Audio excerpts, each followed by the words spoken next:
L'encre sur les papiers de divorce était encore humide quand Vanessa Sterling a ri. Pas le genre de rire qui venait de la joie. C'était plus aiguisé, plus froid, le son d'une femme qui avait déjà gagné et voulait que tout le monde dans la pièce le sache. Elle fit glisser un chèque de banque sur la table en acajou poli, le papier faisant un chuchotement sec contre le bois. 5 000 $, Marcus.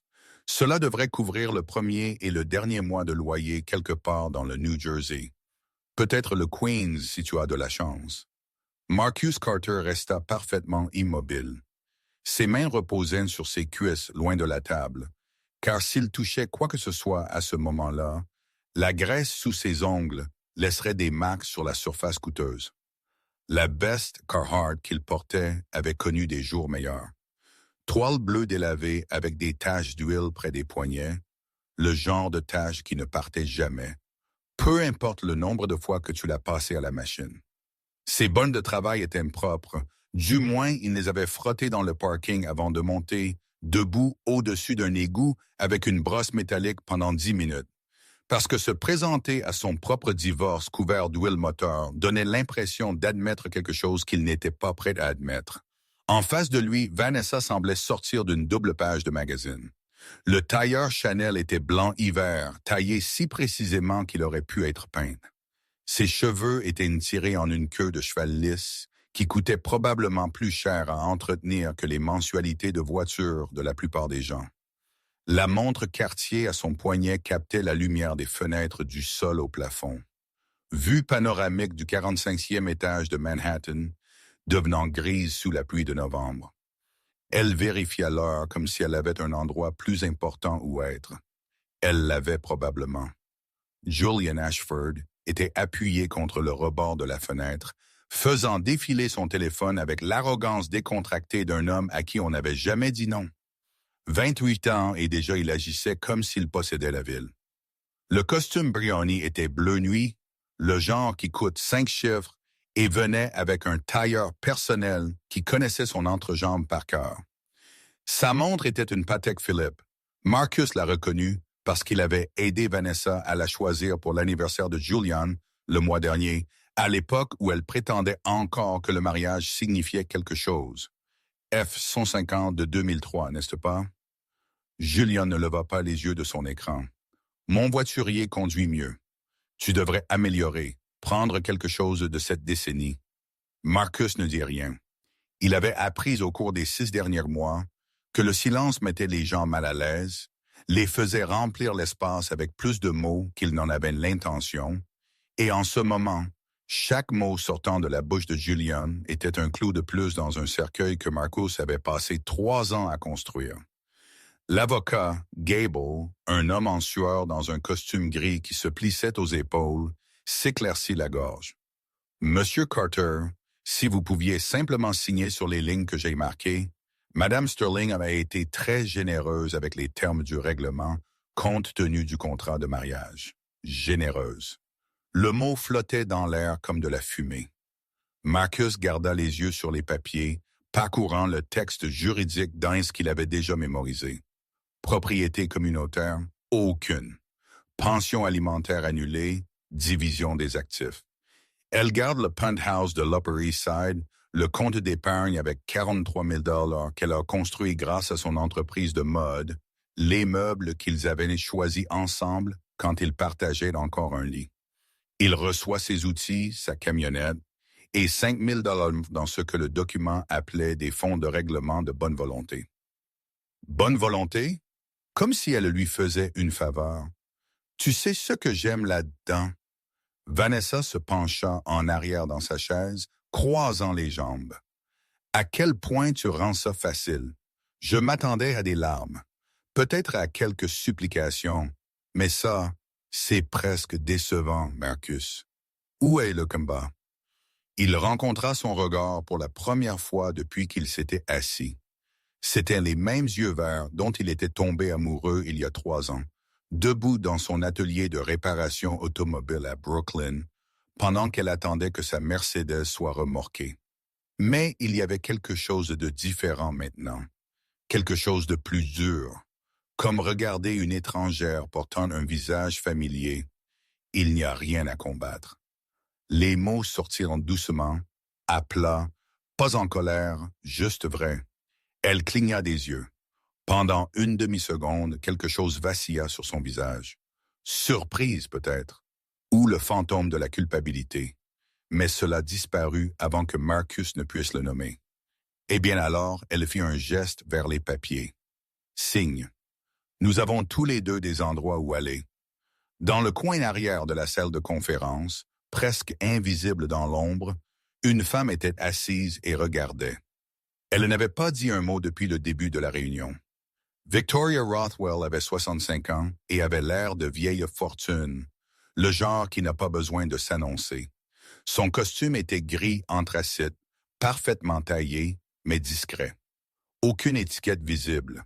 Le seul bijou qu'elle portait était une simple alliance en 24 carats, usée à force de 40 ans de mariage avec un homme décédé il y a 5 ans. Ses cheveux argentés étaient coupés en un carré soigné.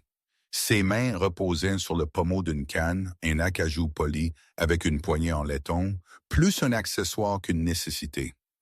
Gables était devenu pâle quand elle était entrée, vraiment pâle, comme si quelqu'un lui avait vidé le sang du visage avec une seringue. Il avait commencé à dire quelque chose, puis s'était arrêté, puis avait recommencé avant de finalement juste lui faire signe vers une chaise dans le coin et de retourner à ses papiers, les mains tremblantes. Marcus croisa le regard de sa mère. Elle fit le plus petit signe de tête. « Attends !» Il regarda à nouveau le jugement de divorce, page après page de jargon juridique qui se résumait à une simple vérité. Vanessa Sterling l'effaçait de sa vie comme une faute de frappe. 3 ans de mariage partis, il aurait dû ressentir quelque chose, rage, chagrin, le poids écrasant de l'échec. Au lieu de cela, il n'y avait que cette clarté froide, comme de rester dehors en hiver et de réaliser que tu ne sentais plus tes doigts. Le fait était qu'il l'avait vu venir. Pas le divorce spécifiquement, bien que cela se préparait depuis des mois, mais le moment où Vanessa le regarderait et déciderait qu'il n'était pas assez. Ce moment avait été inévitable dès le début, écrit dans les fondations de tout ce qu'ils avaient construit ensemble.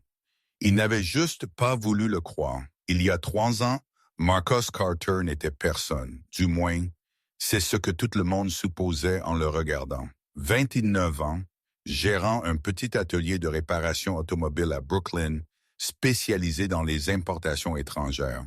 De la graisse sous les ongles, des taches d'huile sur son jean, le genre de gars que tu croiserais dans la rue sans un second regard. Il était bon dans ce qu'il faisait, mieux que bon.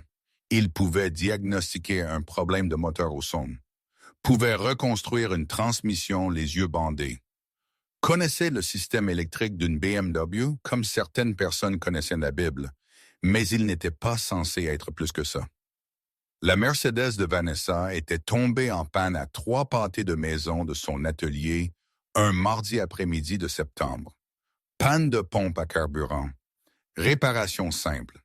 Elle avait été furieuse, debout là dans un tailleur et des talons qui n'étaient pas conçus pour les trottoirs de Brooklyn, parlant au téléphone d'une réunion qu'elle manquait pendant que le dépanneur accrochait sa voiture. Marcus lui avait donné du café. Pas le bon genre, juste ce qui restait dans la cafetière de ce matin-là, amer et brûlé. Elle l'avait pris quand même en roulant ses 2 mains autour du gobelet en papier, comme si elle essayait de se réchauffer, même s'il faisait 21 degrés dehors. Combien de temps? Il avait levé les yeux du banc de travail. La pompe à carburant est un travail facile. 2 heures, peut-être 3. Je peux la préparer pour 18 heures. Elle avait vérifié sa montre, la même quartier qu'elle portait maintenant, bien qu'elle fût en or à l'époque au lieu d'or rose, et avait soupiré. J'ai une présentation à 16 heures. C'est un désastre. Où avez-vous besoin d'aller? Midtown, mais sans voiture. Je vous y conduirai. L'offre était sortie avant qu'il n'y pense. Elle l'avait regardé comme s'il venait de lui proposer de la porter à travers une rivière. Dans quoi, il avait montré du doigt le F-150 garé dehors, le même camion dont Julien venait de se moquer. Il était vieux même alors. Peinture délavée, Une bosse sur la porte passager là où il avait reculé contre un poteau 5 ans auparavant. Mais le moteur était solide, reconstruit de ses propres mains, et il roulait comme un rêve.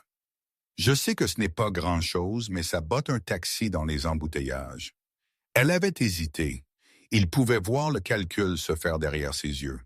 Faire confiance à un étranger, monter dans un camion déglingué, arriver à une réunion de l'industrie de la mode, sentant louer le moteur. Mais le désespoir était une chose puissante. D'accord, oui. Merci. Le trajet avait été silencieux au début. Radio éteinte, fenêtre entr'ouverte, le bruit de la circulation grinçant à travers la ville, comme des engrenages qui avaient besoin d'huile. Marcus garda les yeux sur la route. Vanessa continuait de vérifier son téléphone, tapant des SMS rapides avec ses pouces, le regardant occasionnellement quand elle pensait qu'il ne regardait pas. Finalement, vous êtes toujours aussi serviable avec les étrangers, seulement ceux qui ont l'air de vouloir assassiner leur téléphone. Elle avait ri. Un vrai rire. Pas la version froide qu'elle avait perfectionnée au cours de la dernière année. C'est si évident. Un petit peu. Je lance une nouvelle ligne, collection printemps. Les investisseurs veulent voir des prototypes, mais les échantillons ont été retardés à l'expédition et ma présentation, c'est en gros moi qui les supplie de faire confiance à ma vision sans rien à montrer. Elle avait penché la tête en arrière contre le siège. Je vais me planter. Tu ne te planteras pas. Tu ne sais pas ça. Je sais que tu es monté dans un camion avec un étranger parce que tu étais déterminé à ne pas manquer cette réunion. Ce n'est pas le genre de personne qui se plante en présentation. Elle l'avait regardé alors, vraiment regardé, pas ses vêtements ou ses mains ou le camion. Lui. Quel est votre nom? Marcus. Marcus Carter. Vanessa Sterling. Il la déposa devant une tour de verre à Midtown, le genre de bâtiment où le portier portait des uniformes qui coûtaient plus que son loyer mensuel. Elle l'avait remercié, avait demandé l'adresse de son atelier, avait promis de récupérer sa voiture avant la fermeture. Il avait supposé que ce serait la fin. Elle revint à 19h30. La voiture était prête, ronronnant comme neuve. Il avait remplacé la pompe à carburant et ajouté une vidange d'huile gratuite parce que la jauge montrait qu'elle manquait d'1 litre. Et c'était le genre de choses qui l'empêchait de dormir la nuit. Comment ça s'est passé? Elle avait souri. Pas un sourire, un large sourire sauvage et lumineux. J'ai obtenu le financement. 2 millions de dollars. Ils ont adoré. C'est incroyable. C'est grâce à vous. Elle lui avait attrapé la main, impulsive, sans se soucier de la graisse. Si vous ne m'aviez pas conduite, je l'aurais complètement manqué. Vous avez sauvé toute mon entreprise. Je vous ai juste conduit. Vous avez fait plus que ça. Elle avait hésité, tenant toujours sa main. Laissez-moi vous offrir un dîner en guise de remerciement. Il aurait dû dire non, aurait dû voir la différence entre leur monde et reconnaître l'écart pour ce qu'il était, infranchissable. Mais sa main était chaude dans la sienne, et elle le regardait comme s'il avait fait quelque chose d'héroïque au lieu de juste être décent, et qu'il avait été seul pendant longtemps sans s'en rendre compte. D'accord, le dîner s'est transformé en verre. Les verres se sont transformés en une promenade dans Prospect Park, parlant jusqu'à 2 heures du matin de tout et de rien.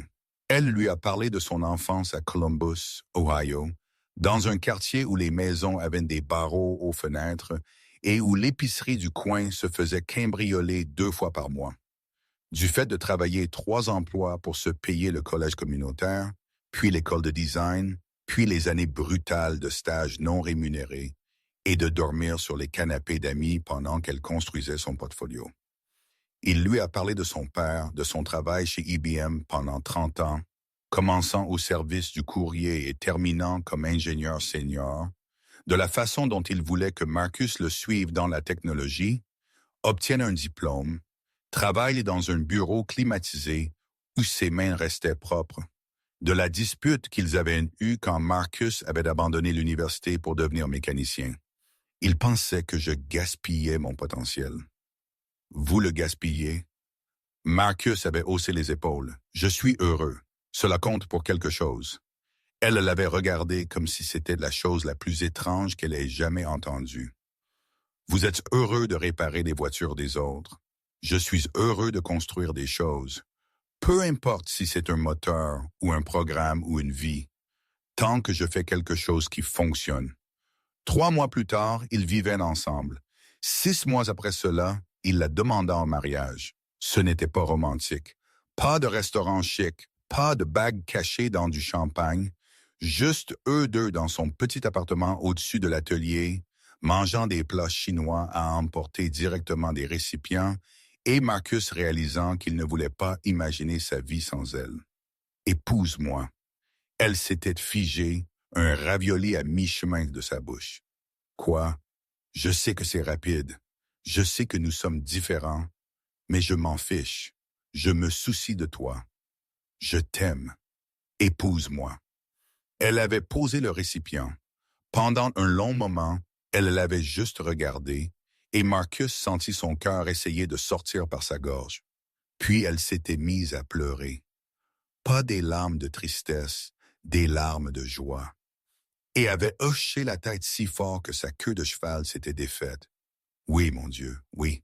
Ils se marièrent à la mairie le mardi après-midi. Pas d'invités, pas de réception, juste un juge et 2 témoins tirés du couloir. Vanessa portait une robe d'été blanche qu'elle avait d'elle-même conçue. Marcus portait le seul costume qu'il possédait, acheté dans un magasin d'occasion à l'université, et retouché pour lui aller. Ils signèrent le permis, s'embrassèrent devant un employé de mairie et allèrent dans un restaurant pour célébrer avec des pancakes et du café terrible. Ce fut parfait pendant environ 6 mois. Les fissures recommencèrent petites. L'entreprise de Vanessa grandit plus vite que quiconque ne s'y attendait. La ligne de printemps fut épuisée en 3 semaines. Les investisseurs affluaient, voulant injecter de l'argent dans l'expansion, de nouveaux emplacements, la distribution internationale. Soudain, elle s'envolait pour Milan et Paris et Londres, partie pendant des semaines, rentrant épuisée et distante.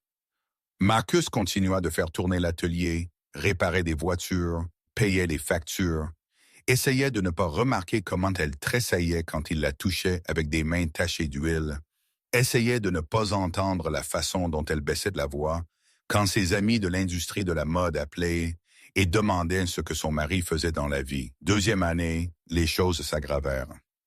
Vanessa commença à parler de déménager à Manhattan. L'appartement de Brooklyn était trop petit, trop loin de l'action, trop embarrassant quand ses collègues voulaient lui rendre visite.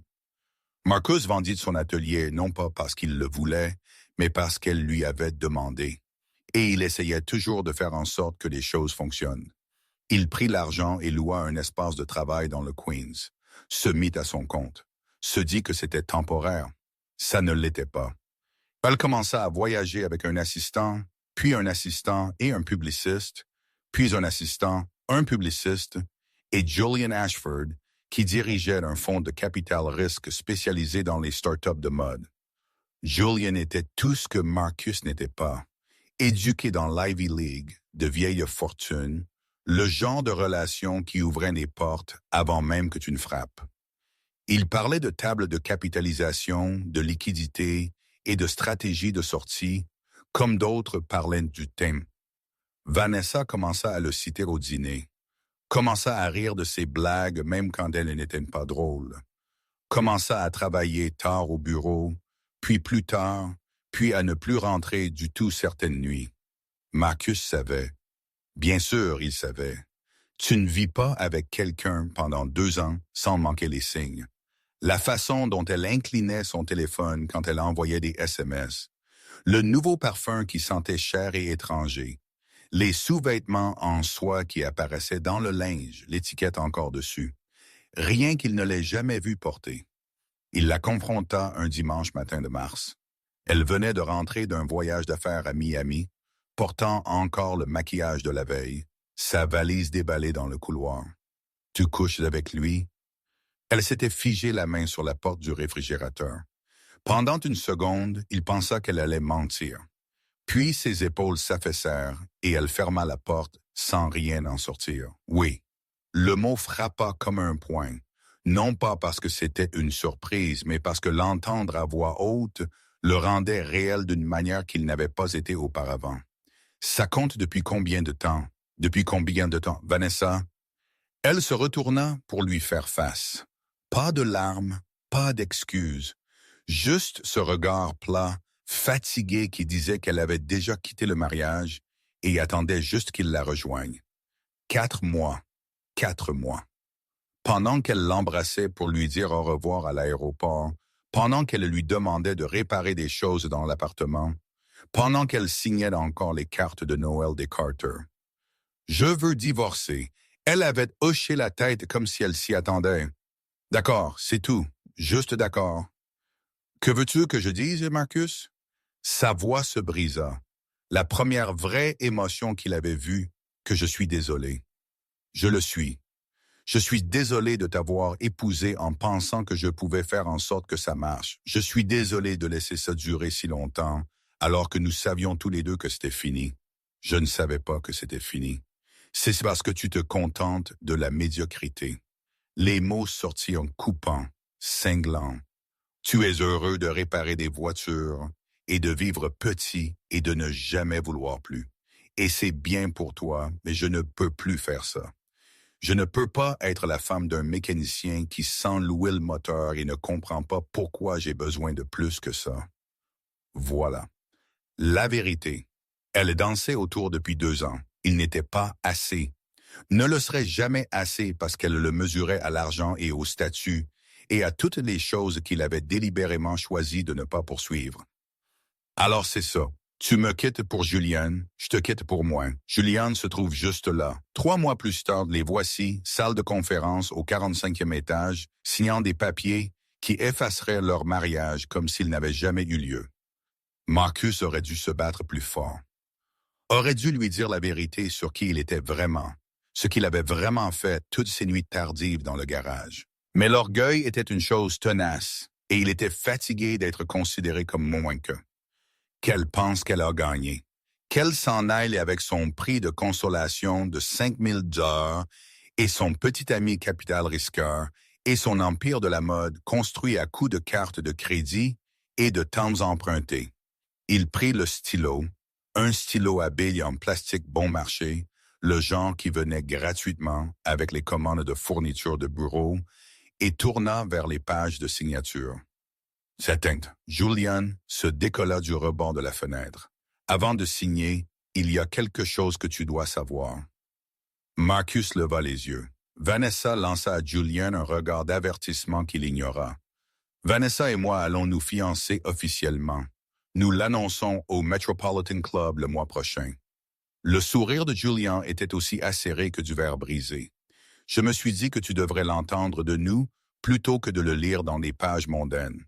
Courtoisie professionnelle et tout ça. Courtoisie professionnelle de l'homme qui couchait avec sa femme depuis 4 mois, tout en prétendant être un partenaire commercial. Marcus sentit sa mère bouger dans un coin, entendit le léger claquement de sa canne contre le sol, un avertissement. Ne réagis pas, reste calme. Il regarda Vanessa. Elle eut au moins la décence de paraître mal à l'aise. Félicitations. Le sourire de Julien vacilla. C'est tout. Pas de scène, pas de supplication de reconsidérer. Cela changerait-il quelque chose? La question resta en suspens. Vanessa détourna le regard, trouvant quelque chose de fascinant dans les fenêtres striées de pluie. Non, dit Julien finalement. Ça ne le ferait pas. Alors il n'y a rien à dire. Marcus se retourna vers les papiers. Sa main était ferme alors qu'il signait son nom sur la première ligne. Marcus Carter. Pas Marcus Carter Ruthell, qui était son nom légal, celui sur son acte de naissance et son permis de conduire, et les dépôts corporatifs pour Carter Technologies. Juste Marcus Carter, le mécanicien, le personne, l'homme pour qui il ne valait pas la peine de se battre. Il signa la 2e page. 3e, 4e. Chaque signature donnait l'impression de laisser partir quelque chose qu'il avait tenu trop fort pendant trop longtemps. Pas le mariage qui était mort depuis des mois, mais l'espoir que peut-être, s'il attendait assez longtemps, restait assez silencieux, l'aimait assez fort, Elle se réveillerait un jour et le verrait pour qui il était vraiment. Elle ne le ferait pas. Elle l'avait prouvé. Dernière page. Il signa son nom une dernière fois et repoussa les papiers de l'autre côté de la table. Fait. Gable les attrapa comme s'ils pouvaient prendre feu, les feuilletant pour vérifier que chaque signature était en place. C'est oui. Tout semble en ordre. Je les déposerai au tribunal demain. Vous devriez recevoir votre décision finale dans les 30 jours. 30 jours avant que ce ne soit officiel. 30 jours avant que Vanessa Sterling ne soit plus sa femme, plus son problème, plus rien pour lui sauf un nom auquel il devrait apprendre à ne plus penser au milieu de la nuit. Elle se leva, lissant sa jupe. J'espère que tu trouveras quelqu'un qui te rendra heureux, Marcus. Quelqu'un qui corresponde à ton mode de vie. J'espère que Julian te donnera tout ce que tu penses avoir besoin. Ce n'était pas tout à fait une bénédiction. Ce n'était pas tout à fait une malédiction. Quelque chose entre les deux, comme la plupart des vérités. Julian attrapa sa veste sur le dossier de sa chaise. « Viens, ma belle. J'ai fait des réservations chez Père C à 13 heures. En fait, la voix vint du coin, douce mais portant. Avant que vous ne partiez, il y a quelque chose que nous devons discuter. » Victoria Rothwell se leva, s'appuyant sur sa canne d'une main. Elle était plus petite que Marcus ne s'en souvenait, à peine 1,62 m en talons, mais elle avait une présence qui faisait paraître la pièce plus petite juste en se tenant debout. Gable recula d'un pas, heurtant sa chaise. Vanessa fronça les sourcils. « Je suis désolé. Qui êtes-vous? » Une observatrice. Victoria marcha lentement vers la table, sa canne tapant contre le sol à chaque pas. Tape, pas, tape, pas. On m'a dit qu'il y avait une procédure légale en cours dans mon immeuble. J'aime me tenir informé de qui utilise mes salles de conférence. Votre immeuble? Le rire de Julian était nerveux, forcé. C'est la tour Rothwell. À moins que vous ne soyez, il s'arrêta en pleine phrase alors que les pièces se mettaient en place. Les cheveux argentés, la canne, la façon dont Gables était devenu blanc, comme du papier d'imprimante quand elle était entrée. Victoria Rothwell. Elle ne tendit pas la main. « Je possède cet immeuble, entre autres choses. » Vanessa retrouva sa voix la première. « Madame Rothwell, je n'avais aucune idée. Nous n'aurions jamais osé. » C'est bon. La salle de conférence est disponible à la location. Bien que je me demande quelle compagnie M. Gables fréquente ces jours-ci. Elle regarda l'avocat avec quelque chose qui aurait pu être de la déception. Nous nous connaissons depuis 15 ans, Harold. Vous pouvez me passer un coup de fil de courtoisie. Je ne pensais pas, Madame Rothwell. Je m'excuse. Ne vous excusez pas. Présentez-moi simplement vos clients. Gable avait l'air de vouloir disparaître dans le sol. Voici Vanessa Sterling et Julian Ashford. Il y avait une procédure de divorce. J'avais compris cela. Les yeux de Victoria se posèrent sur Marcus. Ils étaient bleu glacier, aussi perçants que le vent de janvier, et pendant une demi-seconde, quelque chose passa entre eux qui ressemblait presque à de l'amusement. Et le gentleman à la veste de travail. Marcus se leva, ses bottes raclant le sol poli, laissant de légères marques qu'il savait que l'équipe de nettoyage ferait disparaître le matin. Marcus Carter. Madame. Carter, dit-elle lentement, savourant le nom. C'est intéressant. Je connaissais un Carter. Un homme bon.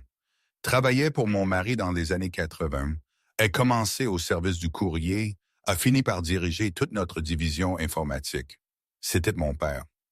La pièce devint très silencieuse. Même la pluie dehors semblait s'arrêter d'attendre. Henry Carter.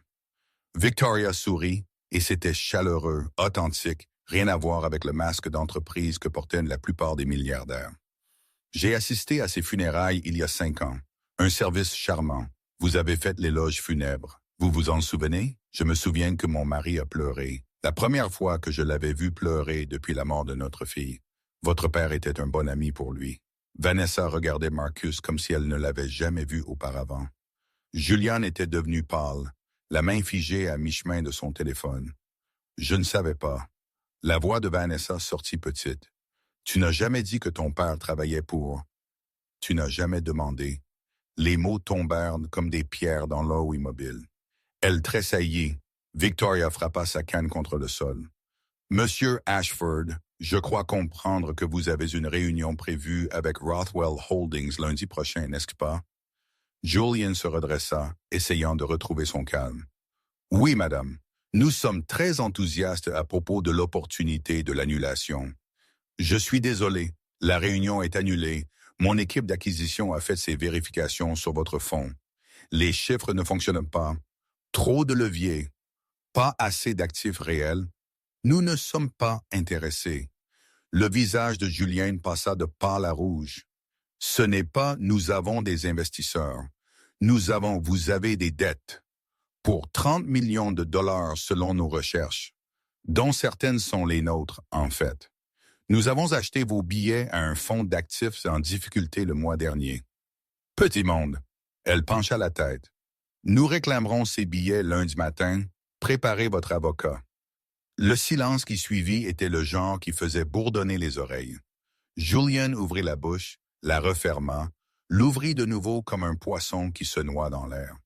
Vanessa lui attrapa le bras. « Julian, de quoi parle-t-elle? Quelle dette? » Il la repoussa. « C'est insensé. Vous ne pouvez pas juste, il y a des contrats. Il y a des clauses. Lisez les petits caractères, Monsieur Ashford.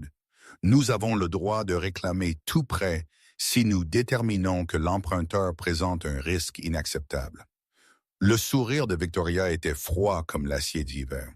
« Vous présentez un risque inacceptable. C'est à cause de lui, n'est-ce pas? » Julien désigna Marcus. « Parce que son papa travaillait pour votre mari.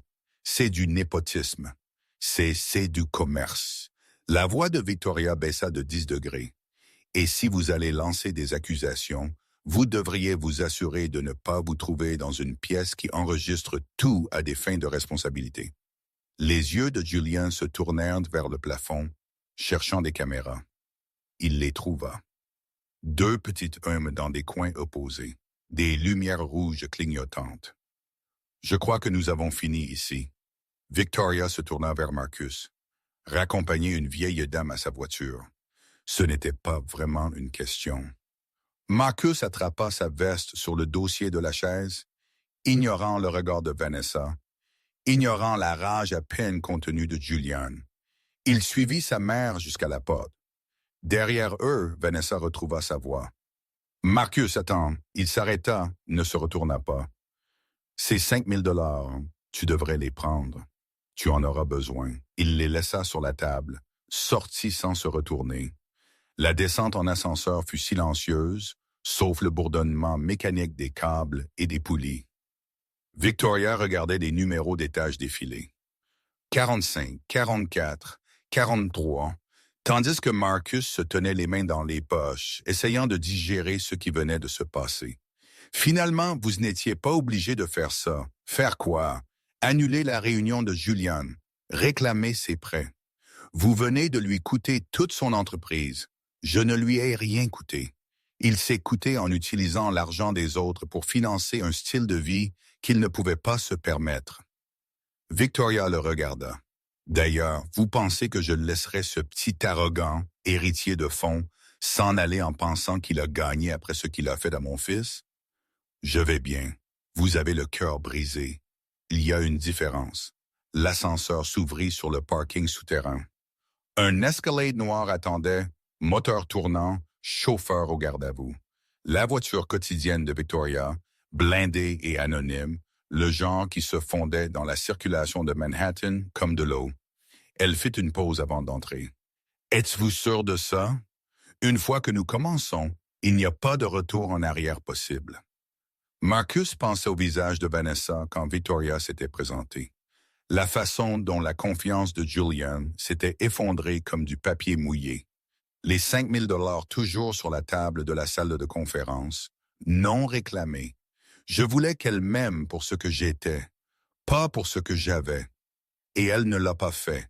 Alors elle ne mérite pas de connaître la vérité. Victoria lui tapota le bras. 3 semaines avant leur fête de fiançailles.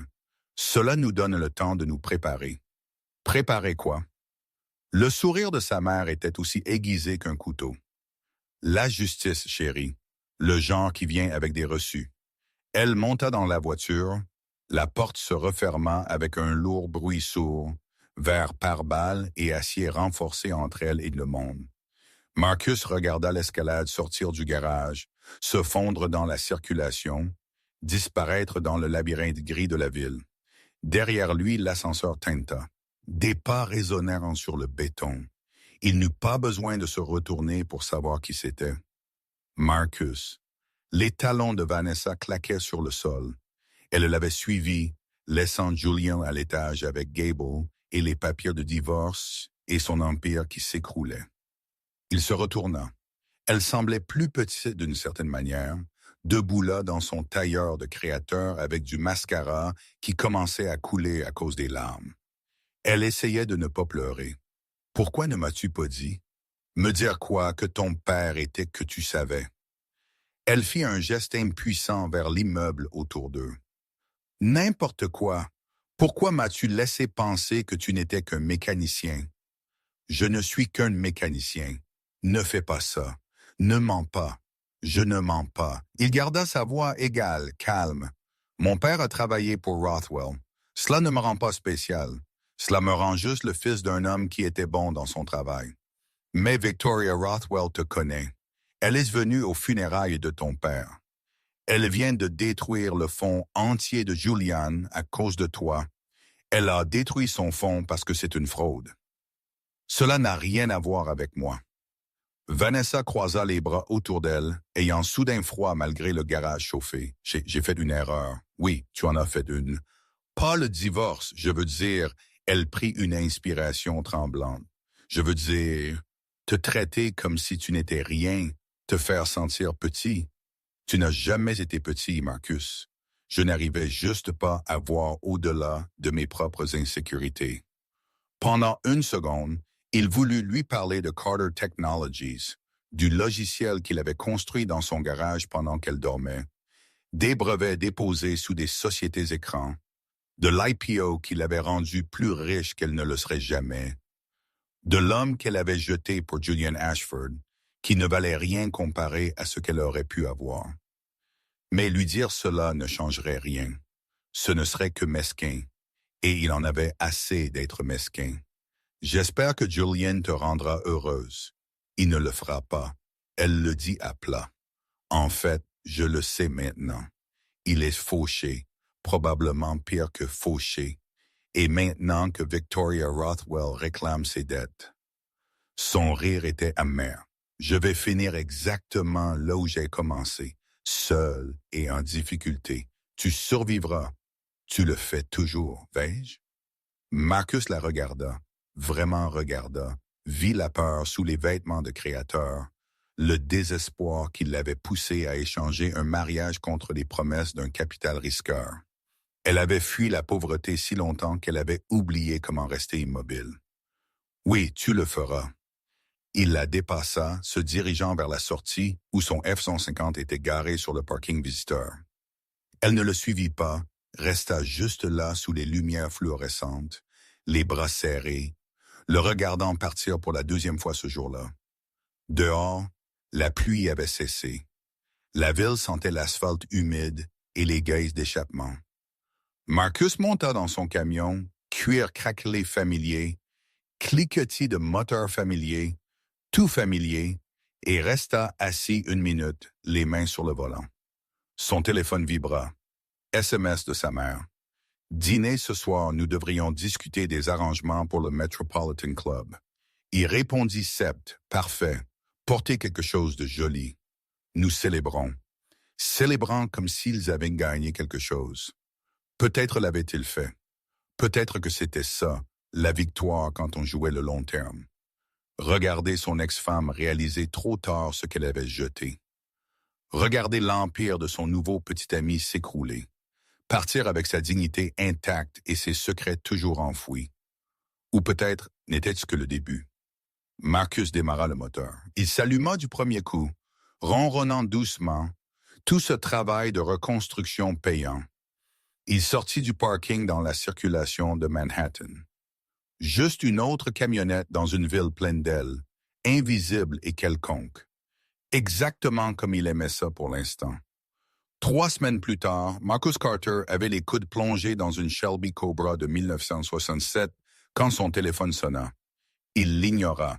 Le carburateur de cette bête en particulier lui donnait du fil à retordre depuis 2 jours, inondant le moteur, s'étouffant avec son propre mélange de carburant, se comportant comme un pur sang capricieux qui avait besoin de mains patientes et d'un réglage minutieux. Le propriétaire payait 15 000 $ pour la restauration. Ça valait chaque centime si Marcus pouvait y arriver. Le téléphone cessa de sonner, redémarra 30 secondes plus tard. Il s'essuya les mains sur un chiffon d'atelier et vérifia l'écran. Numéro inconnu, probablement du spam. Il glissa pour refuser et retourna ajuster la vis de richesse au ralenti, écoutant le rythme du moteur comme un médecin vérifiant un battement de cœur. Précision Auto Restoration était situé dans un entrepôt converti à Long Island City, Queens. Haut plafond, briques apparentes, fenêtres du sol au plafond qui laissaient entrer la lumière hivernale de la couleur de l'acier. Pas le genre d'atelier qui faisait des vidanges et des plaquettes de frein.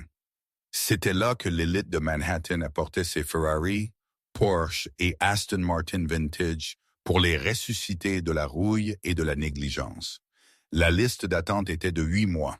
Le tarif horaire rendait les avocats jaloux.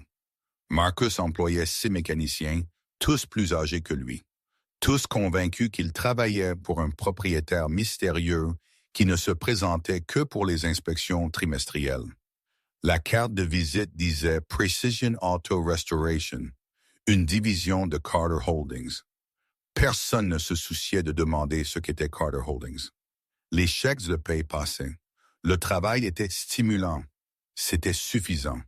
Ce qu'ils ne savaient pas, c'est ce que Marcus Carter était Carter Holdings. L'était depuis qu'il l'avait incorporé il y a 4 ans, 2 ans avant de rencontrer Vanessa, à l'époque où il gérait encore l'atelier de Brooklyn et codait des logiciels dans un studio qui sentait le café brûlé et la possibilité. Le moteur de la Cobra s'alluma proprement. Magnifique. Il le fit vrombir 1 fois, 2 fois, écoutant le ronronnement qui signifiait que tout était enfin aligné. Le propriétaire viendrait le chercher demain et encadrerait probablement la facture parce que les hommes qui achetaient des muscles corps de 60 ans ne s'intéressaient pas à la praticité. Son téléphone sonna de nouveau. Même numéro inconnu. Cette fois, il répondit « Carter, Monsieur Rothwell, ici Patricia de Covington et Burke. Monsieur Westfield aimerait revoir les projections du T4 pour Carter Technologies avant la réunion du conseil jeudi. Pouvez-vous venir cet après-midi? » Marcus jeta un coup d'œil à l'horloge fixée au-dessus du support d'outils. 14h30. Il avait 3 heures de plus de temps d'atelier prévu, plus la Jaguar Type E qui attendait une reconstruction de transmission. 16h. Parfait. Salle de conférence B. Il aura le prospectus prêt. Elle raccrocha sans dire au revoir. Les avocats étaient efficaces comme ça. Marcus retira sa salopette et se dirigea vers la salle de bain à l'arrière. Le miroir montrait un homme qui ne ressemblait en rien à un PDG. Taches de graisse sur la pommette gauche, cheveux dressés, là où ses lunettes de sécurité les avaient pressés à plat, mains tachées de noir malgré le savon industriel avec lequel il se frottait 2 fois par jour. Il ressemblait exactement à ce que Vanessa avait pensé qu'il était, à ce que tout le monde pensait qu'il était. Personne ne regardait un mécanicien et voyait un entrepreneur en logiciel. C'était tout l'intérêt. Carter Technologies avait commencé comme une blague. Pas vraiment une blague, plus comme un problème qui devait être résolu. Et Marcus n'avait jamais été bon pour laisser les problèmes non résolus. Il y a 4 ans, travaillant 16 heures par jour à l'atelier de Brooklyn, il s'était frustré avec le système de gestion des stocks. Chaque fournisseur de pièces automobiles avait sa propre base de données, son propre processus de commande, son propre logiciel incompatible. Suivre ce que tu avais, ce dont tu avais besoin, ce qui était en rupture de stock ou discontinué, nécessitait des feuilles de calcul, des appels téléphoniques et des prières. Alors, il a construit quelque chose de mieux. Il a commencé une base de données simple qui tirait de plusieurs fournisseurs, vérifiait les numéros de pièces, signalait les articles discontinués avec des alternatives compatibles, s'est enseigné Python, puis SQL, puis tout ce dont il avait besoin pour le faire fonctionner, codait la nuit après la fermeture de l'atelier, testait pendant la journée quand les commandes arrivaient mal ou en retard. 6 mois plus tard, il avait un prototype fonctionnel. Un autre mécanicien l'a vu, a demandé si Marcus pouvait en construire un pour son atelier, puis un autre, puis 10, puis 50. Au moment où il a rencontré Vanessa, Carter Technologies avait 200 ateliers automobiles utilisant le logiciel sur un modèle d'abonnement. Le revenu était suffisant pour quitter le travail de mécanicien s'il le voulait. Il ne le voulait pas. Il aimait trop travailler avec ses mains. Il aimait l'honnêteté du métal et de la graisse et des choses qui fonctionnaient ou pas. Il gardait les deux vies séparées. Carter Technologies existait sur papier. SRL enregistré au Delaware. Adresse d'entreprise à un cabinet d'avocats à Midtown, compte bancaire et déclaration fiscale et dépôt trimestriel auprès de l'État. Marcus Carter Rothel était listé comme fondateur et PDG. Mais personne en dehors des avocats et des comptables ne savait que Marcus Carter Rothel et Marcus Carter étaient la même personne. Quand il a épousé Vanessa, il avait l'intention de lui dire et continuer à attendre le bon moment. Mais elle était tellement concentrée sur son empire de la mode, si dédaigneuse de son travail de mécanicien, que lui dire semblait admettre qu'il avait besoin d'être plus que ce qu'il était. Et il ne l'était pas. Il était bien d'être les deux, de la graisse sous ses ongles et du code dans sa tête, construisant des moteurs et des algorithmes avec la même précision patiente. Puis son entreprise a décollé et elle a commencé à voyager, et Julian est entré en scène et Marcus a réalisé qu'il menait une expérience qu'il n'avait pas voulu concevoir. L'aimerait-elle s'il restait personne? La réponse fut non. Il se doucha dans la salle de bain exiguë de l'atelier, se changea en vêtements qu'il gardait dans un casier, jean foncé, chemise boutonnée, veste en cuir qui avait coûté plus que le loyer mensuel de la plupart des gens, mais qui paraissait quelconque si tu ne connaissais pas la couture italienne. Il traversa l'atelier où Tommy, le mécanicien en chef, purgeait les freins d'une Porsche 911 Vintage. « Tu pars tôt de Marcus? J'ai un rendez-vous en ville. Ça va pour la transmission de la Jaguar? » Tommy essuya la sueur de son front avec le dos de sa main. Tant que M. R approuve la commande de pièces, oui, ces synchros ne sont pas bon marché. Je m'assurerai qu'il l'approuve. Tu as déjà rencontré le propriétaire? En personne. Marcus attrapa ses clés au crochet près de la porte 1 ou 2 fois. Un type discret qui reste dans son coin. Ce salaud chanceux de posséder un endroit comme celui-ci. Il n'a probablement jamais tourné une clé de sa vie. Probablement. Le trajet jusqu'à Manhattan prit 40 minutes dans la circulation de midi. Marcus se gara dans un garage à 3 pâtés de maisons des bureaux de Covington et Burke, paia le tarif horaire exorbitant et marcha le reste du chemin sous un ciel menaçant de neige. Le cabinet d'avocats occupait les étages 30 à 35 d'une tour de verre à Midtown. Marcus s'enregistra à la sécurité, reçut un badge visiteur qu'il attacha à sa veste, monta en ascenseur avec 2 hommes en costume qui avaient une conversation animée sur les requêtes de découverte et les dépositions. Ils ne le regardèrent pas.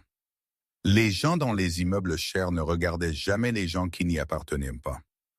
Patricia le rencontra dans le hall au 32e étage.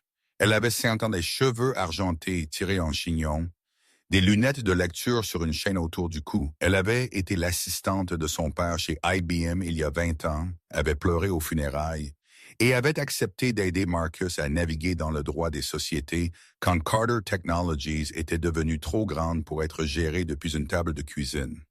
Vous êtes en avance. La circulation était légère. Jonathan, juste un avertissement, il veut reparler du calendrier de l'IPO. John Westfield était le conseil d'entreprise de Carter Technologies, diplômé de Yale Law, 15 ans chez Goldman Sachs avant de se lancer dans la pratique privée. Le genre d'avocat qui facturait par tranche de 6 minutes et valait chaque centime.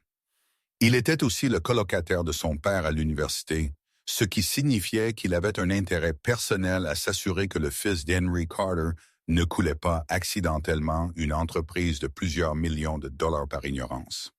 La salle de conférence B était entièrement en parois de verre et en chaises en cuir, avec une vue sur le Chrysler Building qui prenait une teinte dorée à la lumière de l'après-midi. Westfield était assis en bout de table avec une pile de documents qui auraient pu tuer un petit animal. « Marcus, asseyez-vous. » Marcus s'assit. Westfield fit glisser un prospectus relié sur la table. Les projections de revenus du 4e trimestre sont arrivées. Nous sommes en hausse de 18% par rapport au 3e trimestre.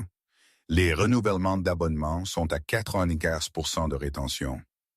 L'acquisition de nouveaux clients dépasse les objectifs de 30%. C'est bon. C'est exceptionnel. Westfield se pencha en arrière, tapotant son stylo sur la table. C'est pourquoi le conseil pense que le moment est venu de reconsidérer l'entrée en bourse. Ils avaient déjà eu cette conversation plusieurs fois. Carter Technologies était rentable, en croissance, stable, exactement le genre d'entreprise qui pouvait lancer une IPO réussie et rendre toutes les personnes impliquées obscènement riches. Mais entrer en bourse signifiait un examen minutieux, signifiait des appels de résultats trimestriels et les attentes des actionnaires. Et le nom de Marcus partout dans les nouvelles financières comme le jeune génie qui avait construit une entreprise technologique pendant son temps réparant des voitures. Je ne suis toujours pas intéressé. Vous laissez de l'argent sur la table. J'ai assez d'argent. Westfield l'étudia comme les avocats étudient les témoins qu'ils sont sur le point de contre-interroger. Ce n'est pas à cause du divorce, n'est-ce pas? Parce que si vous évitez la publicité pour épargner les sentiments de votre ex-femme, Vanessa n'entre pas dans mes décisions commerciales. Bien, parce que son entreprise de mode est en train de couler. La rumeur dit qu'elle est en déficit de 8 millions et qu'elle coule vite. Ses investisseurs commencent à s'inquiéter. Marcus n'avait pas demandé. Pas besoin. Mais l'information se déposa dans sa poitrine comme une pierre de toute façon. Comment avez-vous entendu ça? J'entends tout. C'est pourquoi vous me payez. Westfield feuilleta le prospectus, trouva une page marquée d'une languette jaune. Voici ce que je propose. Nous faisons une introduction en bourse limitée, offrons 30% des actions publiquement, conservons 70% entre vous et votre mère. Cela vous donne du capital pour l'expansion, garde le contrôle fermement entre les mains de la famille et me débarrasse du conseil d'administration sur les opportunités de croissance. Quand? Printemps, avril ou mai, les conditions du marché sont favorables. Nous aurions besoin de déposer auprès de la SEC d'ici février, ce qui vous donne 6 semaines pour décider si vous voulez rester invisible pour toujours ou réellement obtenir le crédit pour ce que vous avez construit. Crédit. Le mot avait un goût de cendre. Marcus avait passé 3 ans à cacher Carter Technologies à Vanessa parce qu'il voulait savoir si elle l'aimerait sans cela. Elle ne l'avait pas fait. Maintenant, elle était fiancée à Julian Ashford, planifiant un mariage mondain au Metropolitan Club. Et Marcus était assis dans le bureau d'un avocat, débattant s'il devait annoncer au monde que le mécanicien qu'elle avait divorcé valait en fait 50 millions de dollars. L'ironie était assez forte pour faire saigner. Je vais y réfléchir. Réfléchissez vite. Ses fenêtres se ferment. Westfield se leva, rassemblant ses papiers. « Oh, et votre mère a appelé. Quelque chose à propos de vous qui devait confirmer votre présence à une fête. Je m'en occupe. » De retour dans l'ascenseur, descendant les étages de gens qui mesuraient de succès un bureau d'angle et en notes de frais, Marcus sortit son téléphone. 7 appels manqués, 3 de numéros inconnus, 4 de sa mère. Il la rappela. Elle répondit à la première sonnerie. Enfin, j'étais sur le point d'envoyer une équipe de recherche. J'étais en réunion. Qu'est-ce qui ne va pas? Rien ne va mal. J'ai besoin que tu confirmes ta présence à l'événement du Metropolitan Club. Le directeur a appelé pour savoir si tu venais avec un invité. La fête de fiançailles, la grande annonce de Vanessa et Julian, prévue dans 3 semaines samedi. Marcus l'avait presque oublié, enseveli qu'il avait été sous les carburateurs et les projections trimestrielles. Je n'ai pas besoin d'inviter. Tu as besoin de quelqu'un de respectable. Quelqu'un qui ne fera pas se sentir Julien menacé, mais qui fera regretter à Vanessa chaque décision qui l'a menée à ce moment. Maman, Sarah Bennett, tu te souviens d'elle, a conçu la rénovation du hall de la tour Rothwell. Femme brillante, élégante, complètement désintéressée de toi romantiquement, donc il n'y aura pas d'attente gênante. Marcus se souvenait de Sarah.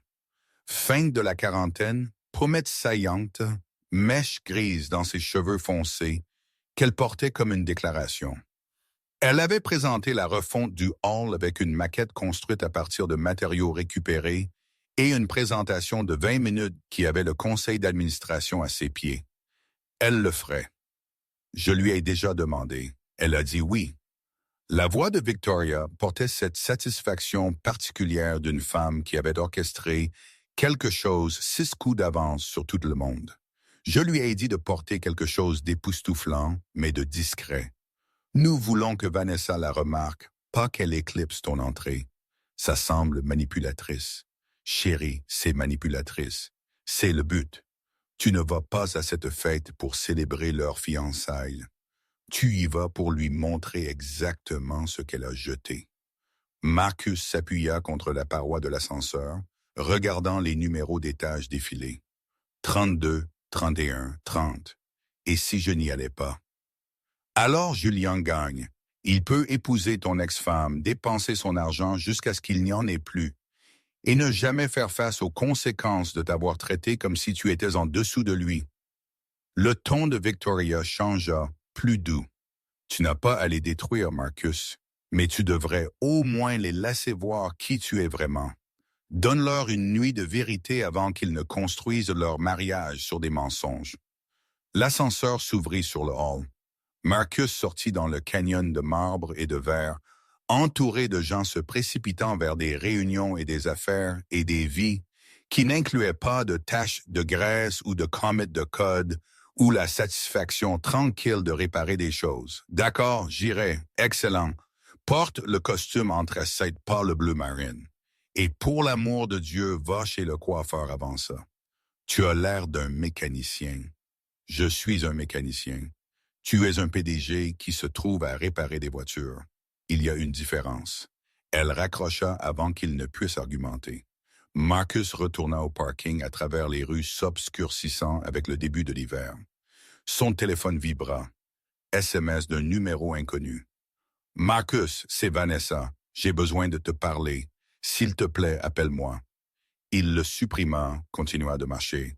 À l'autre bout de la ville, dans un penthouse qu'elle ne pouvait pas se permettre et une vie construite sur un crédit qu'elle ne pouvait pas maintenir, Vanessa Sterling fixait son téléphone, souhaitant qu'il sonne. Il ne sonna pas. Elle essaya de nouveau, tapant vite avant de perdre son sang-froid. « C'est important à propos de Julien, s'il te plaît. » Le message afficha « livré », puis lu, puis rien. Julien sortit de la chambre dans un peignoir qui coûtait 1200 $, les cheveux mouillés de la douche, déjà sur son téléphone, faisant défiler des emails qui lui serraient la mâchoire. « À qui tu envoies des SMS? »« À personne. Un truc de boulot. » Elle verrouilla son écran, posa le téléphone face contre le comptoir de cuisine en marbre qui était venu avec l'appartement. Meuble de location dans une vie de location. Tout temporaire, tout emprunté. Comment s'est passée ta réunion? Annulé. Il versa du scotch dans un verre en cristal. Pur, en but la moitié en une seule gorgée. Le bureau de Victoria Rothwell a dit qu'il poursuivait d'autres opportunités. 3 mois de présentation partis en fumée. L'estomac de Vanessa se serra. L'accord Rothwell avait été le filet de sécurité de Julian. Les 50 millions de dollars qui auraient couvert ses dettes et financé l'expansion et prouvé à ses investisseurs qu'il valait la peine d'être soutenus.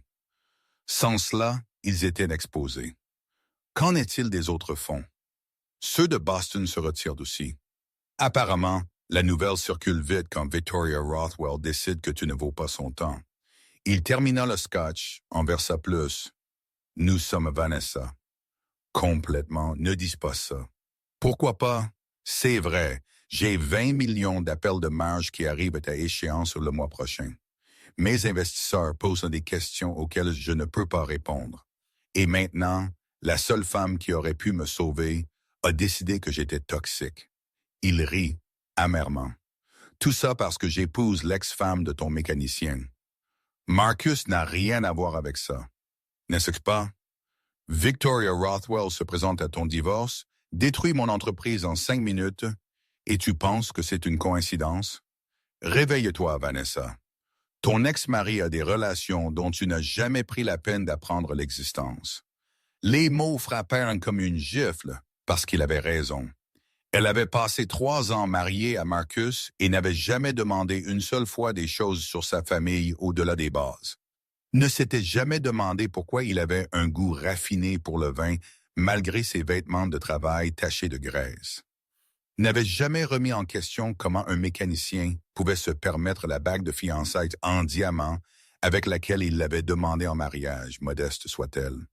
Elle avait été si occupée à regarder en avant, à grimper plus haut, à courir après la version du succès qui rendait bien sur Instagram qu'elle n'avait jamais regardé de côté l'homme qui dormait à côté d'elle. J'ai essayé de l'appeler et il ne répond pas. Julian posa son verre avec un clic qui sonna trop fort. Alors fais-le répondre. Va à son atelier. Supplie-le si tu dois. Trouve quel est son lien avec Victoria Rothwell et s'il peut défaire ce qu'il a bien pu faire à mon entreprise. Je ne peux pas juste, tu peux. Tu le feras. Il attrapa son téléphone, retourna à la chambre. J'ai des appels à passer, contrôle des dégâts. Et Vanessa, gère aussi tes propres dégâts. Ton entreprise saigne de l'argent et je ne suis plus en position de te renflouer. La porte de la chambre se referma, verrouillée. Vanessa resta seule dans la cuisine, entourée de meubles de location et de comptoirs en marbre, regardant les lumières de la ville s'allumer à travers des fenêtres du sol au plafond qu'elle ne pouvait pas se permettre. Son téléphone restait éteint sur le comptoir. Pas d'appel manqué, pas de message, juste le silence d'un homme qui avait dit tout ce qu'il avait besoin de dire 3 semaines plus tôt dans une salle de conférence au 45e étage. Elle ouvrit son application bancaire, vérifia les soldes qu'elle évitait depuis des semaines. Compte professionnel 43 000 $, compte personnel 200 $, carte de crédit au maximum. Toutes. La fête de fiançailles coûtait 300 000 $, la moitié déjà payée, non remboursable, la moitié due 2 semaines avant l'événement. Argent qu'elle n'avait pas. Argent que Julien avait promis de couvrir parce que son fonds était florissant et que son entreprise serait rentable n'importe quel trimestre maintenant. Et ensemble, ils construisaient un empire. Sauf que son fonds était en train de mourir et que son entreprise était déjà morte, attendant juste que quelqu'un déclare l'heure du décès et dépose les papiers. Elle prit son téléphone, fit défiler jusqu'au contact de Marcus, le supprima, commença à taper un nouveau message à son ancienne adresse email, celle de l'époque où ils étaient mariés, s'arrêta. Que dirait-elle même? Désolé de t'avoir traité comme si tu n'étais rien. Désolé d'avoir choisi les promesses de Julian plutôt que ta calme stabilité. Désolé d'être assez désespéré maintenant pour supplier l'homme que j'ai divorcé de m'aider parce que mon brillant plan s'écroule. Elle supprima le brouillon, posa le téléphone. À travers les fenêtres, Manhattan scintillait comme des diamants éparpillés. Quelque part dans ces lumières se trouvait Marcus, vivant la vie qu'il avait construite après qu'elle soit partie. Peut-être était-il heureux. Peut-être avait-il déjà tourné la page, trouvé quelqu'un qui appréciait les mains tachées de graisse et les explications patientes du fonctionnement des moteurs. Peut-être pensait-il à elle parfois et ne ressentait rien d'autre que du soulagement. Cette possibilité faisait plus mal que la colère. Son téléphone vibra. Message de l'organisatrice de mariage. Dernier paiement dû pour le Metropolitan Club. 150 000 $. Date limite vendredi ou nous perdons la réservation. Vanessa fixa le message jusqu'à ce que l'écran s'éteigne. Dans une maison de ville restaurée à Brooklyn Heights, Victoria Rothwell était assise dans le bureau de son défunt mari, entourée de boîtes d'archives pleines de documents financiers. Ses lunettes de lecture reflétaient la lueur des deux moniteurs affichant des feuilles de calcul, des documents d'entreprise et le squelette numérique de l'Empire en déroute de Julian Ashford. Patricia de Covington et Burke avaient envoyé l'analyse complète, 23 pages denses de chiffres, de citations juridiques et de conclusions qui pointaient toutes vers la même fin inévitable. Julian Ashford avait géré son fonds comme un système de Ponzi, utilisant l'argent de nouveaux investisseurs pour couvrir d'anciennes dettes, engageant des actifs qu'il ne possédait pas pour garantir des prêts qu'il ne pouvait pas rembourser. C'était élégant dans sa stupidité, le genre de choses qui fonctionnait jusqu'à ce que cela ne fonctionne plus, et alors cela détruisait tout le monde dans le rayon d'explosion. Vanessa serait dans ce rayon. Son entreprise devait au fond de Julian 800 000 morts provenant d'un prêt relais il y a 6 mois. Lorsque le fonds de Julian s'effondrerait, et il s'effondrerait, Victoria s'en était assurée, l'entreprise de Vanessa serait entraînée avec lui. Victoria se sentit presque mal. Presque. Mais ensuite, elle se souvint d'avoir regardé Marcus signer ses papiers de divorce d'une main ferme pendant que Vanessa regardait sa montre. Se souvint du sourire narquois de Julian lorsqu'il avait annoncé la fête de fiançailles. Se souvint de son fils sortant de cette salle de conférence, l'air de quelqu'un à qui on avait arraché le cœur et qu'on le lui avait rendu en morceaux. Elle ne se sentait plus mal. Son téléphone sonna. « Marcus, tu as fini de réfléchir à l'IPO? »« Je le fais. Calendrier printanier. Dis à Westfield de déposer les documents auprès de la SEC. » Victoria se pencha en arrière dans la chaise en cuir qui sentait encore légèrement le parfum de son mari, même après 5 ans. « Tu es sûr? Une fois que nous annonçons, il n'y a plus de cachette. Chaque journaliste financier du pays écrira sur toi. » Bien. Qu'ils écrivent. La voix de Marcus portait quelque chose qu'elle n'avait pas entendu depuis des mois. Pas tout à fait de la colère, de la détermination peut-être. Vanessa voulait que je sois plus ambitieux. Elle pourra lire mon ambition dans le Wall Street Journal. C'est mon garçon. Encore une chose, la fête de fiançailles du Metropolitan Club. Je veux m'assurer que Julian sache que je viens. Comment veux-tu gérer ça? Envoie la confirmation de présence. Marcus Carter Rothwell, plus invité. Assure-toi pas, toi, que cela va à leur organisateur de mariage pour que Vanessa le voie. Victoria sourit, tranchante comme du verre coupé. Considérez cela fait. Elle raccrocha et chercha le contact d'Eleanor Wright, qui dirigeait l'entreprise d'organisation d'événements la plus exclusive de Manhattan. Eleanor avait organisé des funérailles de mari de Victoria, avait coordonné des galas de charité pour tous les grands musées de la ville et devait à Victoria suffisamment de faveurs pour remplir un livre. Le téléphone sonna 2 fois. La voix d'Eleanor était chaleureuse, professionnelle, le genre de chaleur qui venait avec des honoraires à 6 chiffres. « Victoria, que puis-je faire pour vous? Je crois comprendre que vous organisez une fête de fiançailles au Metropolitan Club. Vanessa Sterling et Julian Ashford. » Brève pause. « Je le suis. J'ai besoin que vous ajoutiez un nom à la liste des invités. Confirmation de présence acceptée. Marcus Carter Rothwell 1. Pause plus longue. Le bruit de la frappe.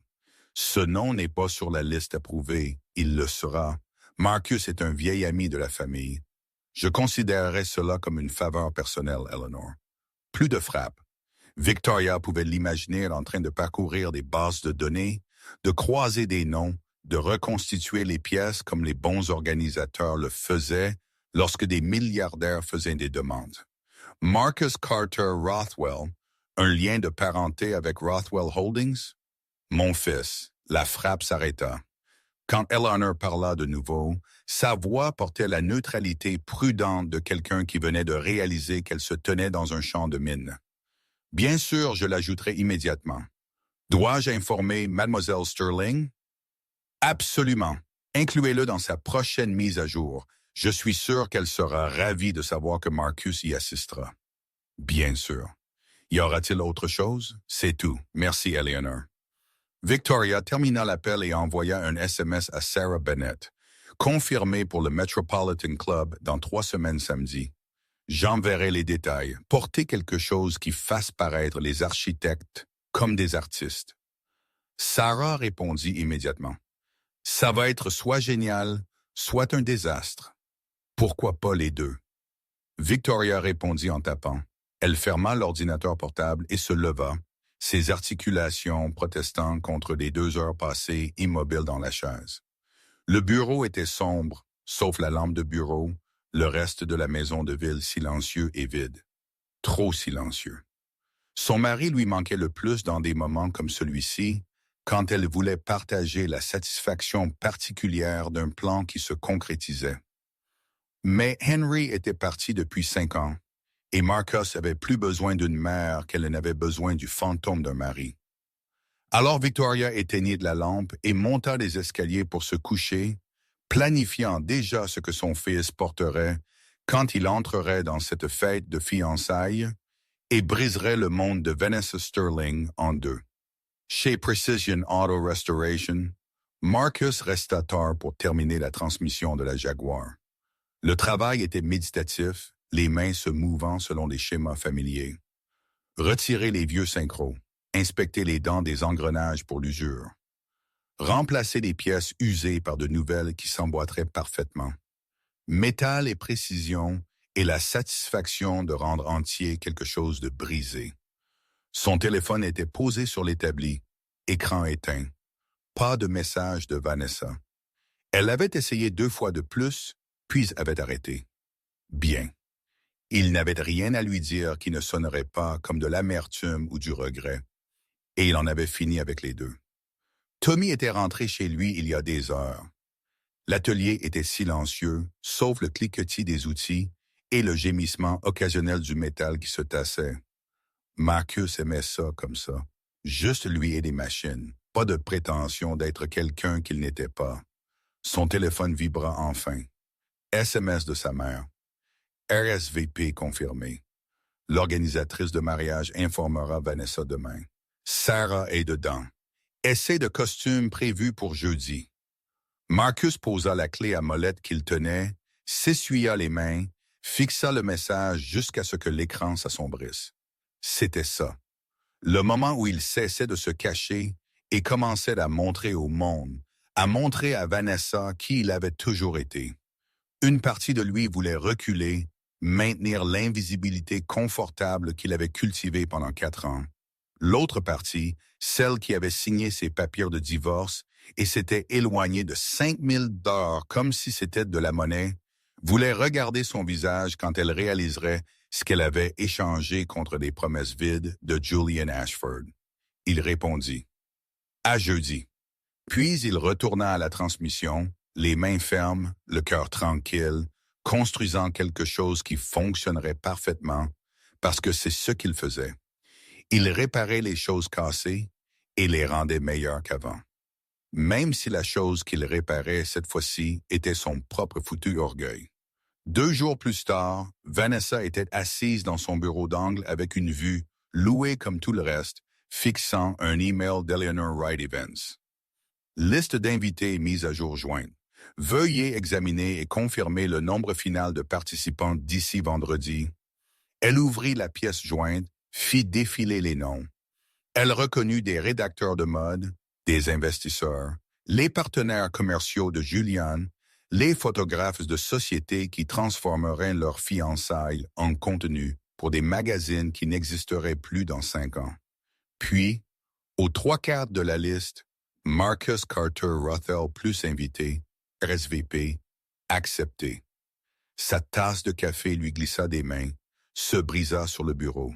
Du liquide chaud partout, se répandant sur l'impression de la liste d'invités, transformant les noms en flou taché de brun. Carter Rothel, Marcus Carter Rothel. Elle attrapa son téléphone de ses mains tremblantes, ouvrit Google, tapa le nom avec des doigts collants de café.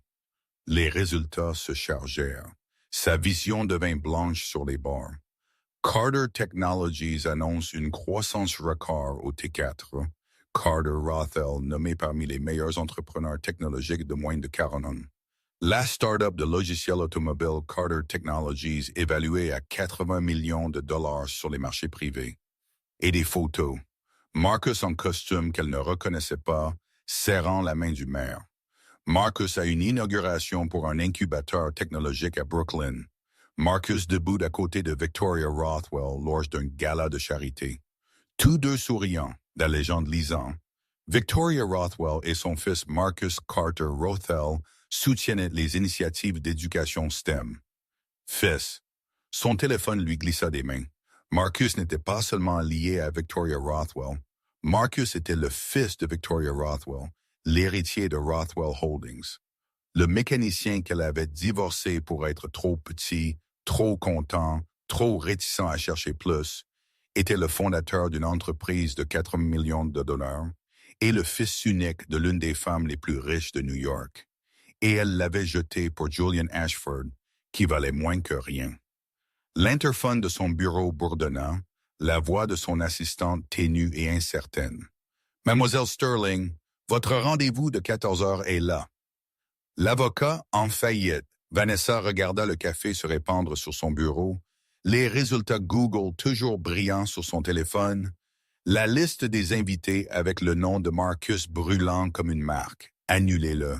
Sa voix sortit rauque, éraillée. Annulez tout. Elle attrapa son manteau et sortit, laissant le bureau derrière elle, le café se répandant comme du sang sur tout ce qu'elle avait construit et perdu. Le Metropolitan Club, samedi soir, ressemblait à de la vieille fortune en plein rêve fiévreux. Des lustres en cristal pendaient des plafonds voûtés, chacun valant plus que ce que la plupart des gens gagnaient en un an.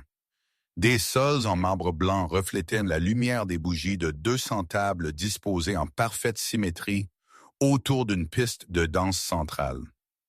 Un orchestre jouait Vivaldi dans le coin, les cordes se mêlant aux conversations comme un fil à travers un tissu coûteux. Vanessa Sterling se tenait en haut du grand escalier dans une robe qui coûtait 40 000 $. Louée comme tout le reste dans sa vie maintenant, mais personne n'avait besoin de le savoir. Le tissu était de la soie ivoire, la coupe légère comme de l'eau, faite sur mesure pour cacher le poids qu'elle avait perdu, mangeant par stress et ne mangeant pas par stress au cours des 3 dernières semaines. Ses cheveux étaient relevés en une torsion élaborée qui avait pris 2 heures et 3 coiffeurs. Des boucles d'oreilles en diamant, également louées, captaient l'éclat du lustre. Elle paraissait parfaite, se sentait vide. En bas, les invités se mêlaient avec des flûtes de champagne et des sourires travaillés. Des rédacteurs de mode qu'elle avait courtisés pendant des années. Des investisseurs qui avaient financé son entreprise quand elle était florissante.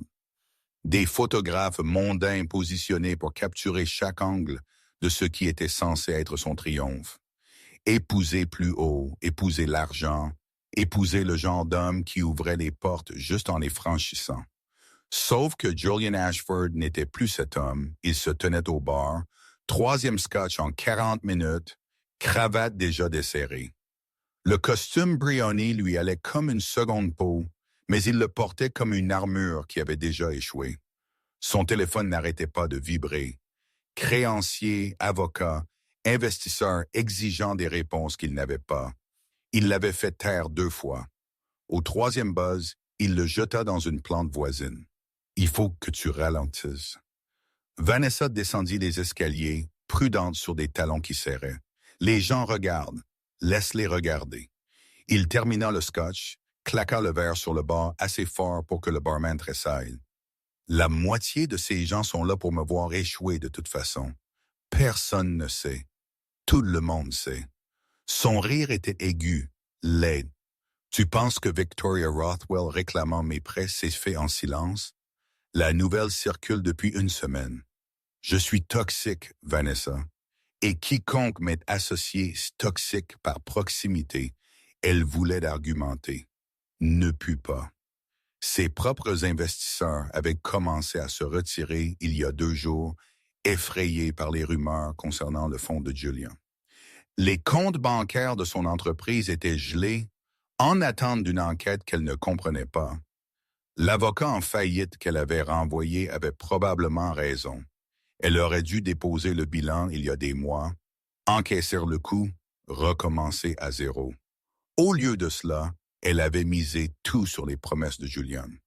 Maintenant, ils coulaient tous les deux. Nous pouvons encore sauver ça. Sa voix sortit désespérée, faible. La fête est payée. Les photographes sont là. Nous sourions. Nous célébrons. Nous leur montrons que nous allons bien. Nous n'allons pas bien. Il attrapa un autre scotch d'un serveur de passage. Et j'en ai fini de faire semblant. De l'autre côté de la salle de bal, près de l'entrée, où les arrivants tardifs laissaient encore leur manteau, Eleanor Wright se tenait avec sa tablette, surveillant la liste des invités. Sourire professionnel, tailleur de créateurs, le genre de calme qui venait d'orchestrer un millier d'événements sans panique visible. Mais ses yeux continuaient de jeter des regards vers la porte, attendant. À 20h15, une berline noire s'arrêta au trottoir. Pas une limousine, rien d'ostentatoire, juste des lignes épurées et des vitres teintées et la confiance tranquille des gens qui n'ont pas besoin de s'annoncer. Le chauffeur ouvrit la porte arrière. Victoria Rothwell sortit la première. Robe bleu marine, coupe simple, collier de perles qui avait appartenu à sa mère et à la mère de sa mère avant elle. Pas de diamants, sauf son alliance. Cheveux argentés sous la lumière du réverbère, visage composé. Elle se déplaçait comme de l'argent qui avait été de l'argent si longtemps qu'il avait oublié de se montrer.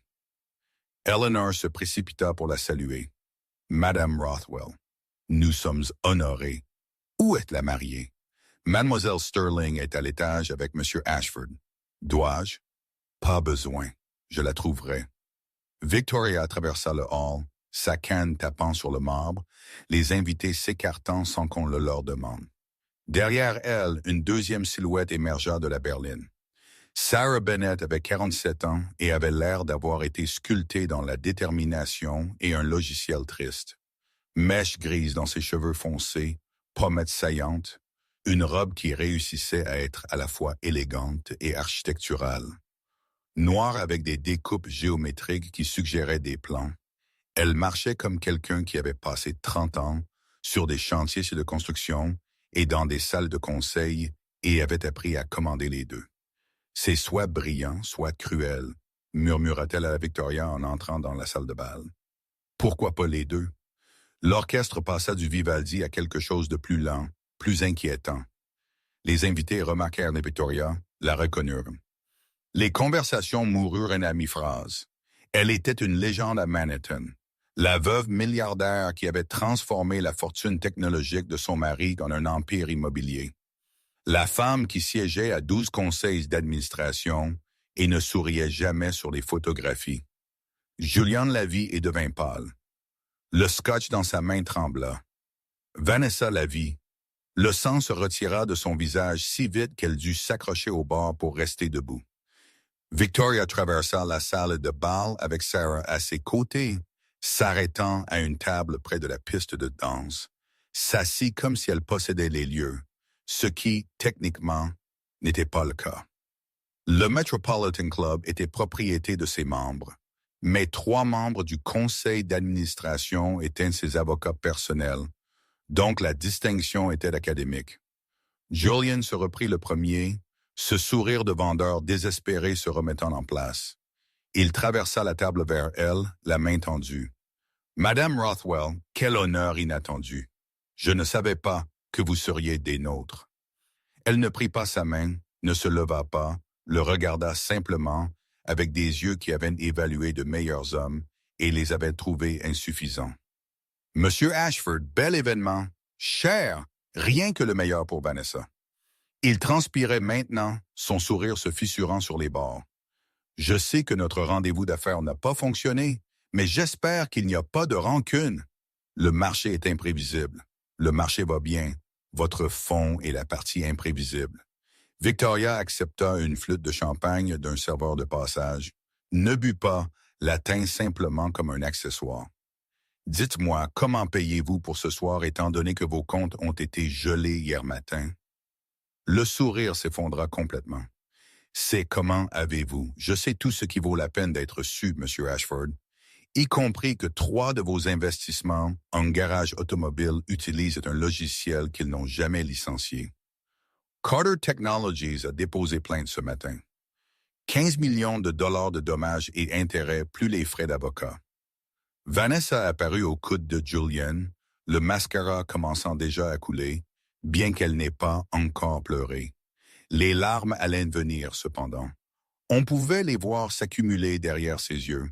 « Madame Rothwell, s'il vous plaît, il y a eu un malentendu. » Pas de malentendu, juste des conséquences. Victoria la regarda enfin et il y avait quelque chose de presque doux dans son expression. « Presque. Vous avez épousé mon fils en espérant qu'il n'était personne. Il s'avère qu'il était quelqu'un depuis le début. Ça doit être un sacré choc. » « Votre fils? » La voix de Vanessa se brisa. « Marcus, c'était votre mais il n'a jamais dit. Tu n'as jamais demandé. » Les mots tombèrent comme une gifle, vrais et froids et impossibles à dévier. Derrière eux, l'orchestre s'arrêta en plein milieu d'une phrase. Le chef d'orchestre avait repéré quelque chose à l'entrée. Les 200 invités se tournèrent pour regarder. Marcus Carter Rothwell se tenait dans l'embrasure de la porte. Il avait suivi les conseils de sa mère concernant le costume. Gris anthracite, parfaitement taillé, mais discret, chemise blanche ouverte au col. Pas de cravate, pas de bijoux, sauf une montre qui avait été celle de son père. Acier inoxydable et cheveux coupés plus courts que Vanessa ne les avait jamais vus, révélant un visage qui semblait à la fois familier et complètement étrange. Il s'était rasé, avait perdu les taches de graisse perpétuelles, se tenait plus droit peut-être, ou avait simplement arrêté de se voûter pour mettre les autres à l'aise. Sarah Bennett se tenait à ses côtés, la main posée légèrement sur son bras d'une manière qui suggérait la camaraderie sans la possession. Elle portait la confiance comme si elle était faite sur mesure. L'annonceur près de la porte, un étudiant en nœud papillon gagnant le salaire minimum, vérifia sa liste, les mains tremblantes. Monsieur Marcus Carter Rothwell, fondateur et PDG de Carter Technologies, est invité. Le chuchotement commença immédiatement, roula à travers la foule comme le vent à travers le blé. Carter Technologies. N'était-ce pas l'entreprise qui allait entrer en bourse en avril? La start-up de logiciels évaluée à 80 millions? Celle dans laquelle tous les fonds de capital risque essayaient d'entrer? Marcus entra dans la salle de bal sans se presser, sans hésiter, marchant simplement comme un homme qui avait décidé de se présenter et ne se souciait pas de ce qui allait se passer. Sarah le suivait, son sourire poli et parfaitement neutre. Les invités s'écartèrent sans y penser, faisant de la place, reconnaissant une hiérarchie qu'ils ne pouvaient pas articuler, mais sentaient dans leurs os. Il s'arrêta à la table de Victoria, se pencha pour embrasser la joue de sa mère. « Tu es en retard, murmura-t-elle. La circulation dans une berline avec chauffeur.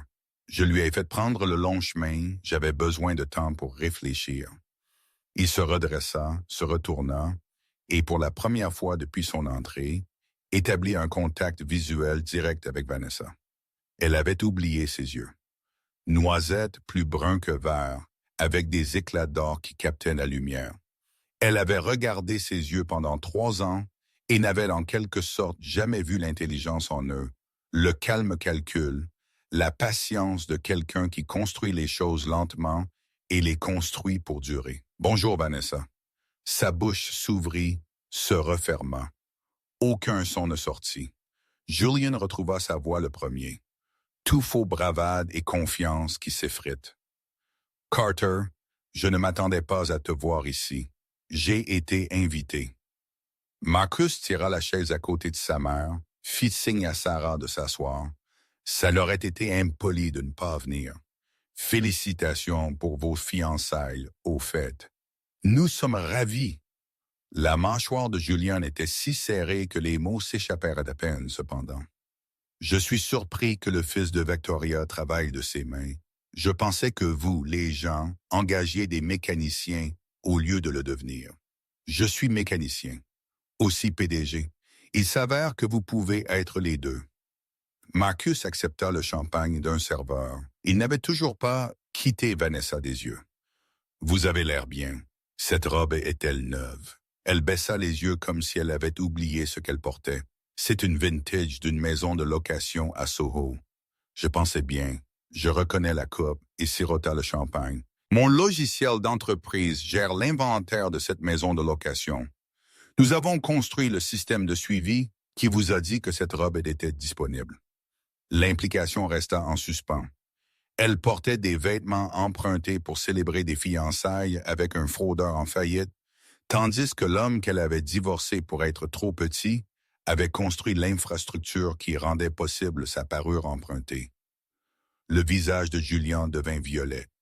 Espèce de fils de Julian. La main de Vanessa sur son bras. Un avertissement. Mais ses yeux restèrent sur Marcus. Tu ne m'as jamais rien dit de tout ça. L'entreprise, les brevets, ta mère. Pourquoi? Marcus posa la flûte de champagne. Le cristal résonna contre la table, clair et définitif, parce que je voulais que tu m'aimes pour qui j'étais, pas pour ce que j'avais. Sa voix restait égale, conversationnelle, mais chaque mot coupait. 3 ans, Vanessa. 3 ans. Je rentrais à la maison sans t'en louer le moteur, et tu me regardais comme si j'étais quelque chose sur lequel tu avais marché.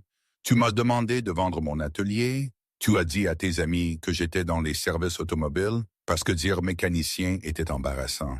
Je ne voulais pas. Oui, tu le voulais. Pas en colère, juste certain. Tu voulais dire chaque commentaire dédaigneux, chaque suggestion que j'avais besoin d'être plus ambitieux. Chaque fois que tu présentais Julien comme ton partenaire commercial alors que j'étais encore ton mari, tu voulais dire tout cela. La salle de bal était devenue silencieuse, sauf le froissement des tissus et le tintement des verres, alors que 200 personnes faisaient semblant de ne pas écouter tout en écoutant chaque mot. Les larmes de Vanessa finirent par couler, le mascara noir coulant sur son visage soigneusement maquillé. J'avais peur, terrifié de finir à nouveau à Columbus dans un travail sans avenir, vivant de paie en paie. Je voyais Julien comme une sécurité. Il est fauché. La voix de Victoria coupa la confession comme un scalpel. L'a été pendant des mois, utilisant l'argent de nouveaux investisseurs pour couvrir d'anciennes dettes. La SEC a ouvert une enquête il y a 3 jours. Julien se retourna vers elle. Vous mentez. Est-ce que je mens? Elle sortit son téléphone, tapota l'écran, le tourna pour lui montrer. Documents financiers, relevés de comptes, chaîne d'emails avec horodatage et lignes d'objets accablantes. Mes avocats sont très minutieux. Il tenta d'attraper le téléphone. La sécurité apparut de nulle part. 2 hommes dans costume sombre qui avaient été postés autour de la salle de bal, portant le genre d'oreillette qui signifiait qu'ils n'étaient pas des serveurs. Ne la touchez pas. Le garde le plus grand s'interposa entre Julien et Victoria, décontracté mais inébranlable. « Reculez, monsieur. » Julien recula, regarda autour de la salle de bal les 200 visages assistant à son exécution publique, des investisseurs qui allaient perdre des millions, des partenaires commerciaux qui lui avaient fait confiance. Le photographe prenait toujours des photos parce que c'était le genre de désastre qui vendait des magazines. Sa voix sortit rauque, désespérée. « C'est parce que j'épouse votre ex-femme. C'est ça, c'est de la vengeance. » Marcus se leva enfin, contourna la table jusqu'à se retrouver face à Julian, assez près pour voir la sueur sur le front de l'autre homme, sentir le scotch sur son haleine. « Cela n'a rien à voir avec Vanessa. Il s'agit de vous qui gérez votre fonds comme un casino et perdez l'argent des autres. » Sa voix baissa. Intime, destiné uniquement à Julien, mais portant aux tables environnantes. D'ailleurs, mon logiciel, le système de gestion des stocks, 3 chaînes de garage automobiles que votre fonds possède l'utilisent toutes. Elles ne l'ont jamais licencié. Elles ont juste volé le code et l'ont implémenté sur 200 sites. Nous avons payé pour ça. Vous avez payé pour une version d'essai, 60 jours. Vous l'utilisez depuis 18 mois. C'est du vol de propriété intellectuelle. 15 millions de dollars de dommages et intérêts de manière conservative. Marcus recula. Mes avocats l'ont déposé plainte ce matin. Vous serez signifié lundi. Le monde de Julian s'effondrait. Il pouvait le voir se produire en temps réel. Le sang qui se vidait, le léger balancement, la façon dont ses mains commençaient à trembler alors que la réalité l'écrasait. Il se tourna vers Vanessa, la tendant la main comme si elle était un radeau de sauvetage. « C'est ta faute. Si tu n'avais pas, si tu juste ne le fais pas, » la voix de Marcus devint dure. La première vraie colère perça. « Ne fais pas de cela une question la concernant. Tu as fait tous les choix qui t'ont mené ici. Prends tes responsabilités comme un homme au lieu de blâmer quelqu'un d'autre. » Le visage de Julian se tordit. Il attrapa le poignet de Vanessa, l'attira près de lui. « Nous partons maintenant. Cette fête de fiançailles est terminée. Lâche-la. »« Ou quoi? Tu vas me poursuivre? Déjà en train de le faire? » Il rit, sauvage et amer. « Tu la veux? Prends-la. Elle est fauchée de toute façon.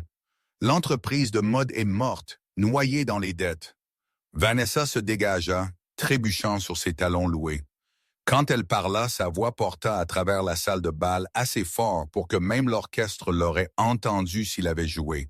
« Nous ne partons pas. C'est toi. » Elle essuya le mascara de son visage avec le dos de sa main, l'étalant davantage.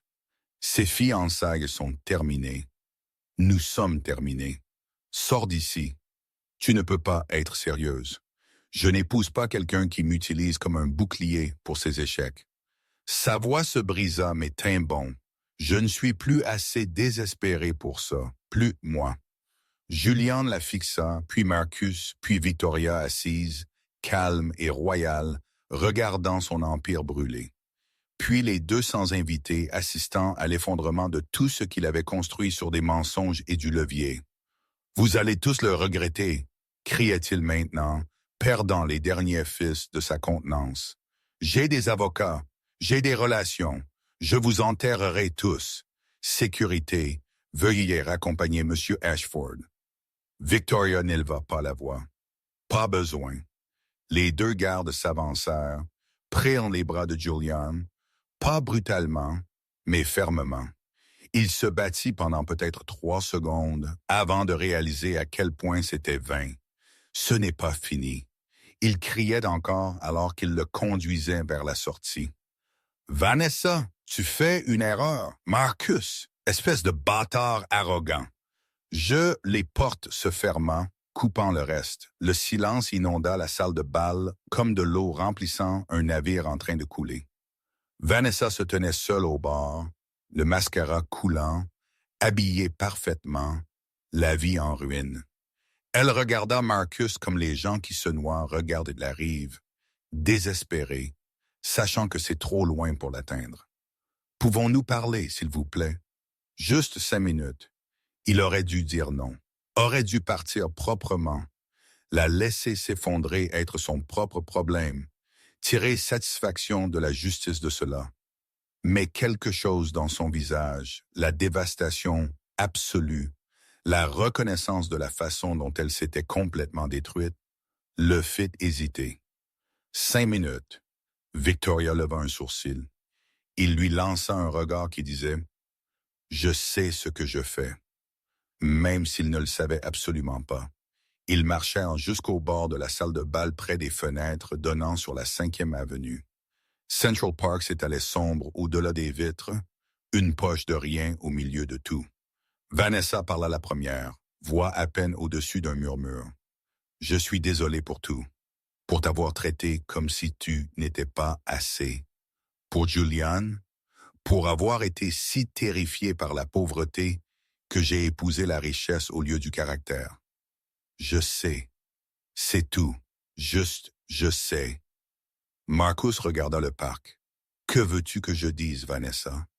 Que je te pardonne, je te pardonne. Que je comprends, que tout cela change ce qui s'est passé. Ça ne change rien. J'ai jeté quelque chose de réel parce que je courais après quelque chose de faux. » Elle pleurait de nouveau, des larmes silencieuses qui coulaient de son menton. « Je t'ai regardé pendant 3 ans et je n'ai vu que de la graisse sous tes ongles. Je n'ai jamais vu le code que tu as écrit, l'entreprise que tu as bâtie, l'homme que tu devenais. J'ai vu ce qui m'effrayait au lieu de ce qui aurait pu me sauver. Les mots restèrent en suspens entre eux. Vrai et trop tard. Tu ne cherchais pas le salut, Vanessa. Tu cherchais la sécurité. Et je ne pouvais pas te donner cela parce que tu ne me laissais pas faire. Marcus se tourna pour lui faire face. Chaque fois que j'essayais de parler de l'avenir, tu changeais de sujet. Chaque fois que je suggérais que nous étions suffisants, tu voulais plus. Pas plus pour nous. Plus pour prouver à tout le monde que tu étais sorti de Columbus. Je sais. Alors tu sais pourquoi nous ne pouvons pas revenir en arrière. Même si Julian n'était pas dans le tableau, même si ton entreprise ne faisait pas faillite, nous serions toujours là parce que tu as besoin de quelqu'un qui corresponde à ton ambition.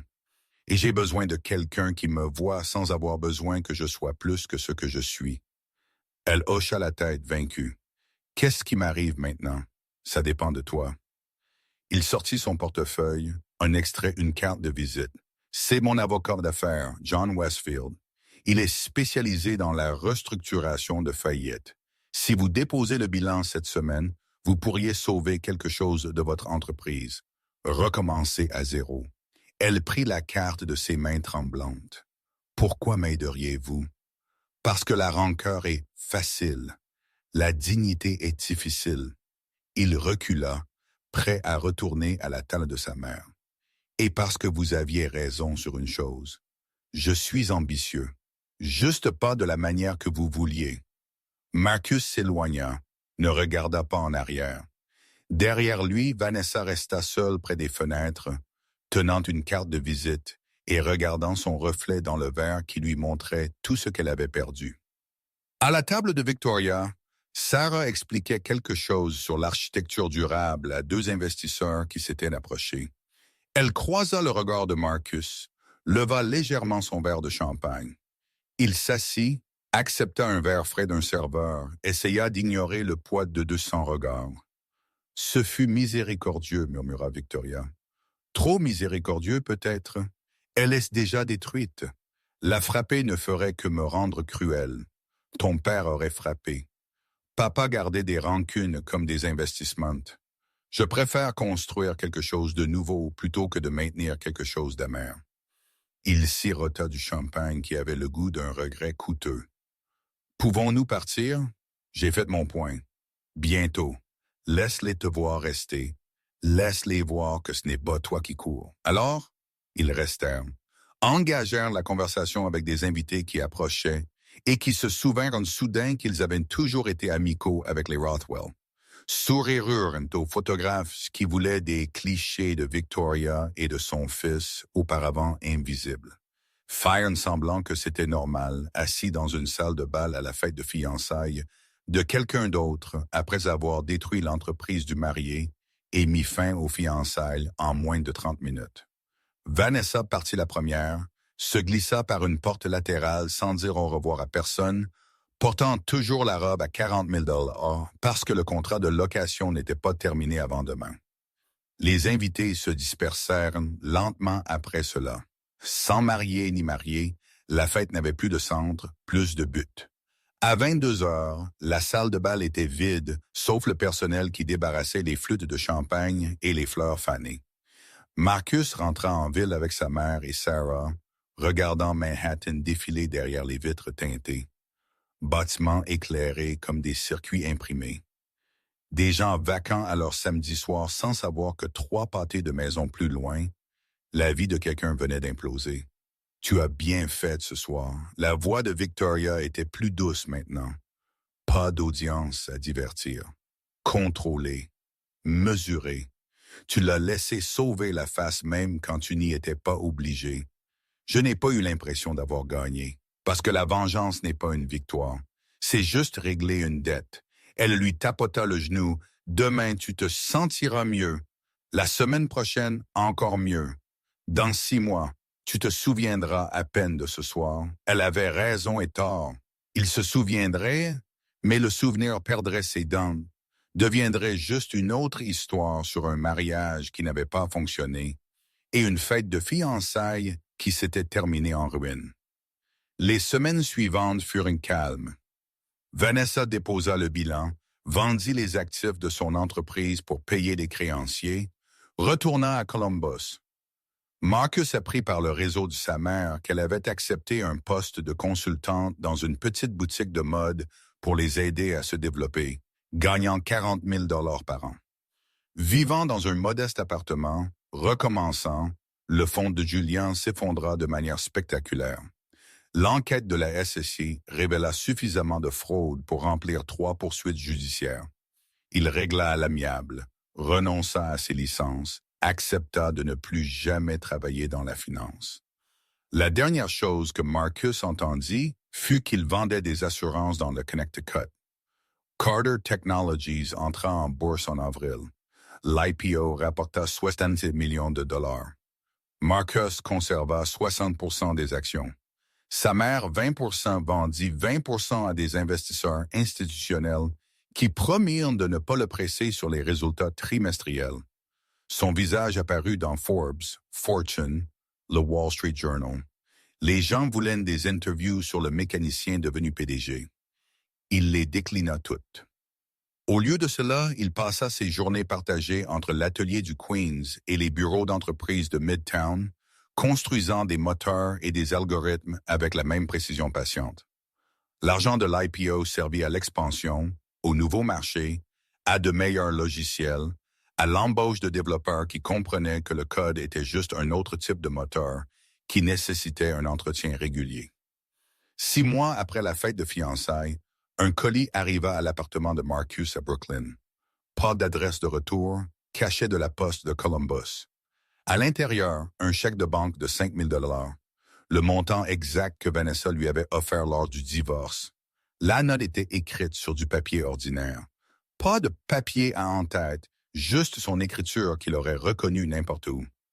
Marcus, c'est l'indemnité de départ que j'ai essayé de te donner. Je te la rends parce que je comprends enfin. Tu n'as jamais voulu mon argent. Tu voulais mon respect. J'ai jeté un homme bien parce qu'il ne correspondait pas au package que j'attendais. Cet échec est le mien à porter. Je n'attends pas de pardon. Je voulais juste que tu saches que tu avais raison sur tout. J'espère que tu construis des choses qui comptent. Marcus était assis dans son appartement. Un modeste 2 chambres à Brooklyn Heights. Des meubles qu'il avait construits lui-même. Des murs tapissés de bibliothèques contenant des manuels de génie mécanique et des manuels de codage, lisant la note 2 fois. Puis, il appela sa mère. « Tu te souviens du fonds de seconde chance que tu voulais créer pour les jeunes des petites villes qui veulent apprendre un métier? » « Je me souviens. » La voix de Victoria portait le sourire qu'il ne pouvait pas voir. « Tu as de l'argent de départ? 5 000 $ de l'Ohio. » Il plia le chèque, le glissa dans son portefeuille. Construisons quelque chose.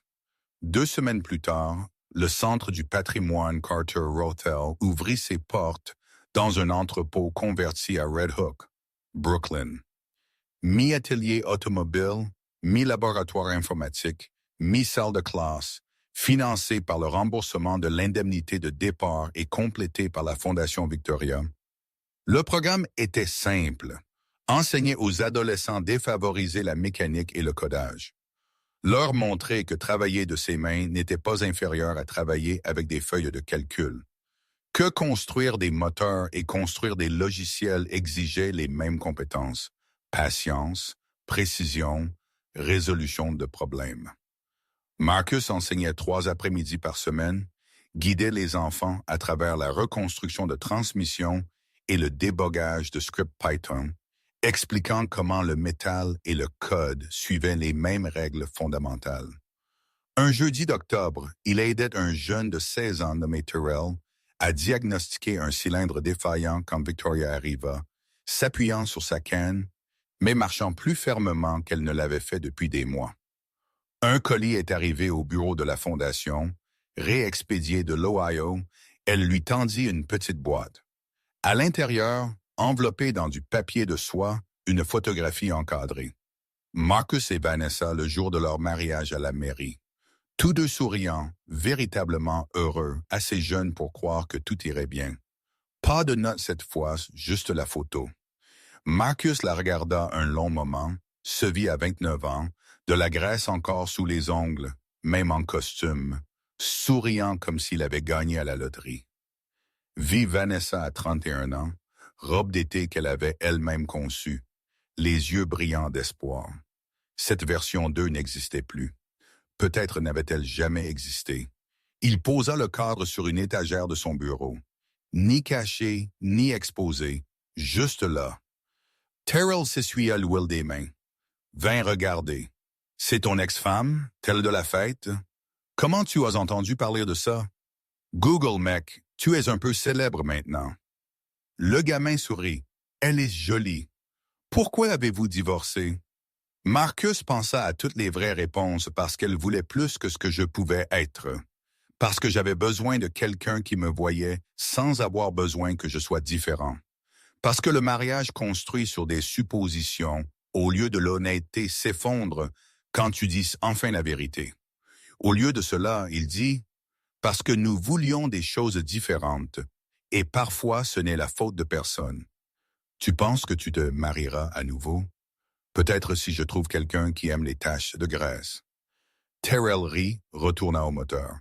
Marcus le regarda travailler, méthodique, prudent, apprenant le rythme de la respiration des machines, et sentit quelque chose s'apaiser dans sa poitrine. Cela aurait pu être la paix. Son téléphone vibra. SMS de Sarah Bennett. Café demain. J'ai un projet qui a besoin de quelqu'un qui comprend l'intégrité structurelle. Des deux types. Il répondit en tapant. Bien sûr, 7 heures. Parfait. Apporte les plans pour cette extension à but non lucratif que tu prévois. Marcus rangea son téléphone dans sa poche, se tourna vers Terrell et le moteur défaillant, lui montra comment lire l'encrassement des bougies, comment diagnostiquer si le problème venait du carburant, de l'air ou du calage. Derrière les fenêtres, Brooklyn s'étalait grise et industrielle et belle dans son honnêteté. Pas de faux semblants, pas de performance, juste le travail de construire et de réparer et de rendre les choses meilleures que tu ne les as trouvées. Victoria regardait depuis l'embrasure de la porte. Quand Marcus leva les yeux, elle leva légèrement sa tasse de café. Un toast au fin qui ressemblait à des débuts. Il leva sa propre tasse en retour, sourit, retourna enseigner à un enfant de Brownsville comment reconstruire ce qui était cassé et le faire fonctionner proprement. À Columbus, Vanessa était assise dans son modeste appartement, regardant un carnet de croquis rempli de dessins qu'elle avait faits en essayant de dormir. De la mode pour des gens comme elle, des gens qui s'étaient extirpés de la pauvreté et se souvenaient encore de la faim.